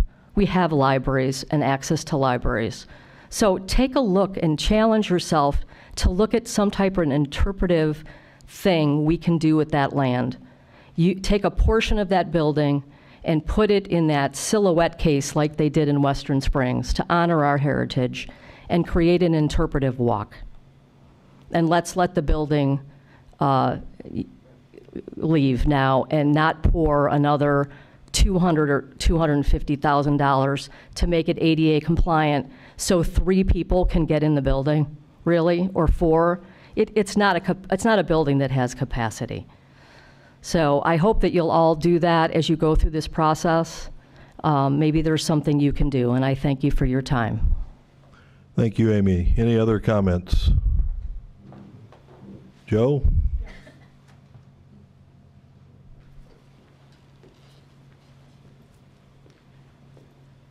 Joseph Consolo, 145 Cascade Drive. I think we all need to come together as a community. What I mean by a community is what affects all of us. The people living on Wolf Road, they are our neighbors. I don't want him or his neighbor affected in a negative fashion. I think we all have an obligation, every one of them. It doesn't matter whether my house is affected or not. If it was my house, I'd be as upset as he is, and I'm not for just putting people in jeopardy. A home is the most important thing you own. It's your life. And to take something away from them is wrong. There's other ways to do things, and I think we need to look at those things. And your numbers about 71% of the people being in favor, I don't think that's true. Your poll did not have a lot of people respond. So 71% is a manipulation of a number. I don't think that's transparency as well. But we need to think about all of our neighbors. And what are the costs of this? There's a lot of great ideas in this world. There's a limited amount of money. And you have to look at what the costs are and what is important. And every neighbor here is important. Thank you. Thank you, Joe. Any other comments?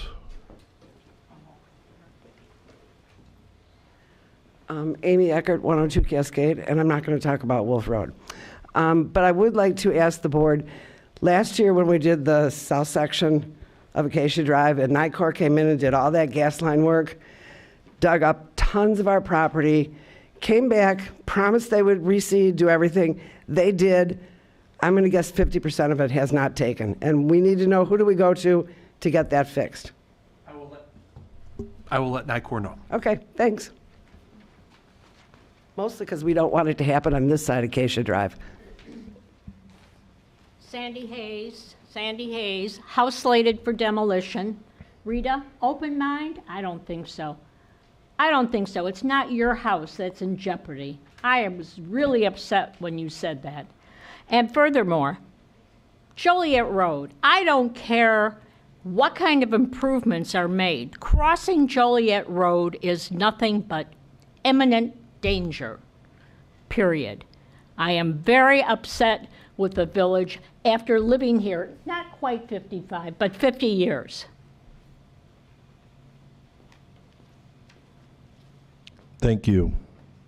Anybody else? I just had a couple notes. I'm Jackie Gallagher. My address is 11035 Glenbrook Lane. Based upon what I heard today, I just want to clarify, did when you were going over the budget, have we spent $297,000 to Strand Engineering? Is that what someone said? Out of our budget in the town? We use Strand for a number of projects. Okay. The Wolf Road project we're paying for, but we're being reimbursed 100% by the county. Okay. So that is, I think, a bulk of what you might be asking. Okay, that's fine. It was just a number that came out when you were going over the numbers for the budget, and that came out. The other question I have, and this is something that I just don't know, does the county maintain Wolf Road for us now? Correct. Okay, so they would be responsible for plowing all the sidewalks, plowing the streets in the wintertime, making sure everything is... The streets, absolutely. Typically, the village will do sidewalks anywhere in the village. Okay. They will be plowed last out of the main streets, then the side streets, cul-de-sacs, then sidewalks. Okay, so, but those sidewalks, as you add the sidewalks up and down Wolf Road, those would all be an expense that's added to the I imagine that they budget. would be. Okay. And then the other question, I understand why our neighbors are upset, right? I mean, you don't want to hear that your house is going to be demolished at a meeting, at a public forum, so I would encourage you to take the notes that were said today to heart. I see this issue with the road in a couple of ways. One, if we had a sidewalk plan in 2019, then it should be a sidewalk plan, not a 5-lane road or increased size in a road that's not that big to begin with. I mean, you can see it from one side to the other, so I don't really see where, even on the design, where 5 lanes are going to go. And even a 3-lane road. I just hope that our village is not becoming a slave to the tollway. I'm on the tollway every day. The tollway is a disaster. And I certainly could see that there's probably a desire by the state and the county to relieve some of that pressure at the exit to 55 and the exit to go the other direction. And I don't think that the pressure relief valve should be us. So I would like just to include those comments. And finally, I just want to ensure that every citizen's voice is heard, and that when we sit down and talk next week, that we're able to do so in an open manner and realize that maybe this isn't the right plan for us. Thank you. Thank you. And just to clarify, we're not meeting next week. It's the week after on Tuesday. Yeah, sorry. Thank you. Any other comments? All right, I don't see any other, so I think that's it. Would somebody like to make a motion for going to closed session?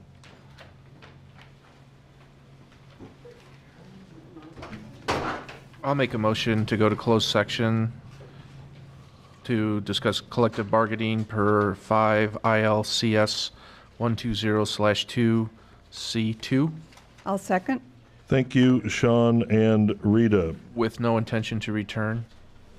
Oh, This particular meeting, but I'll be here. look at you. That's nice. That was We're John. learning. Oh, thank you, John. Okay, roll call vote on that, please. Aye. Trustee Farrell-Mayer. Aye. Trustee Eck. Aye. Trustee Donnersberger. Aye. Trustee O'Loughlin. Aye. Trustee Metz. Aye. Thank you. That's been approved. We'll take a couple minutes and be back for closed session.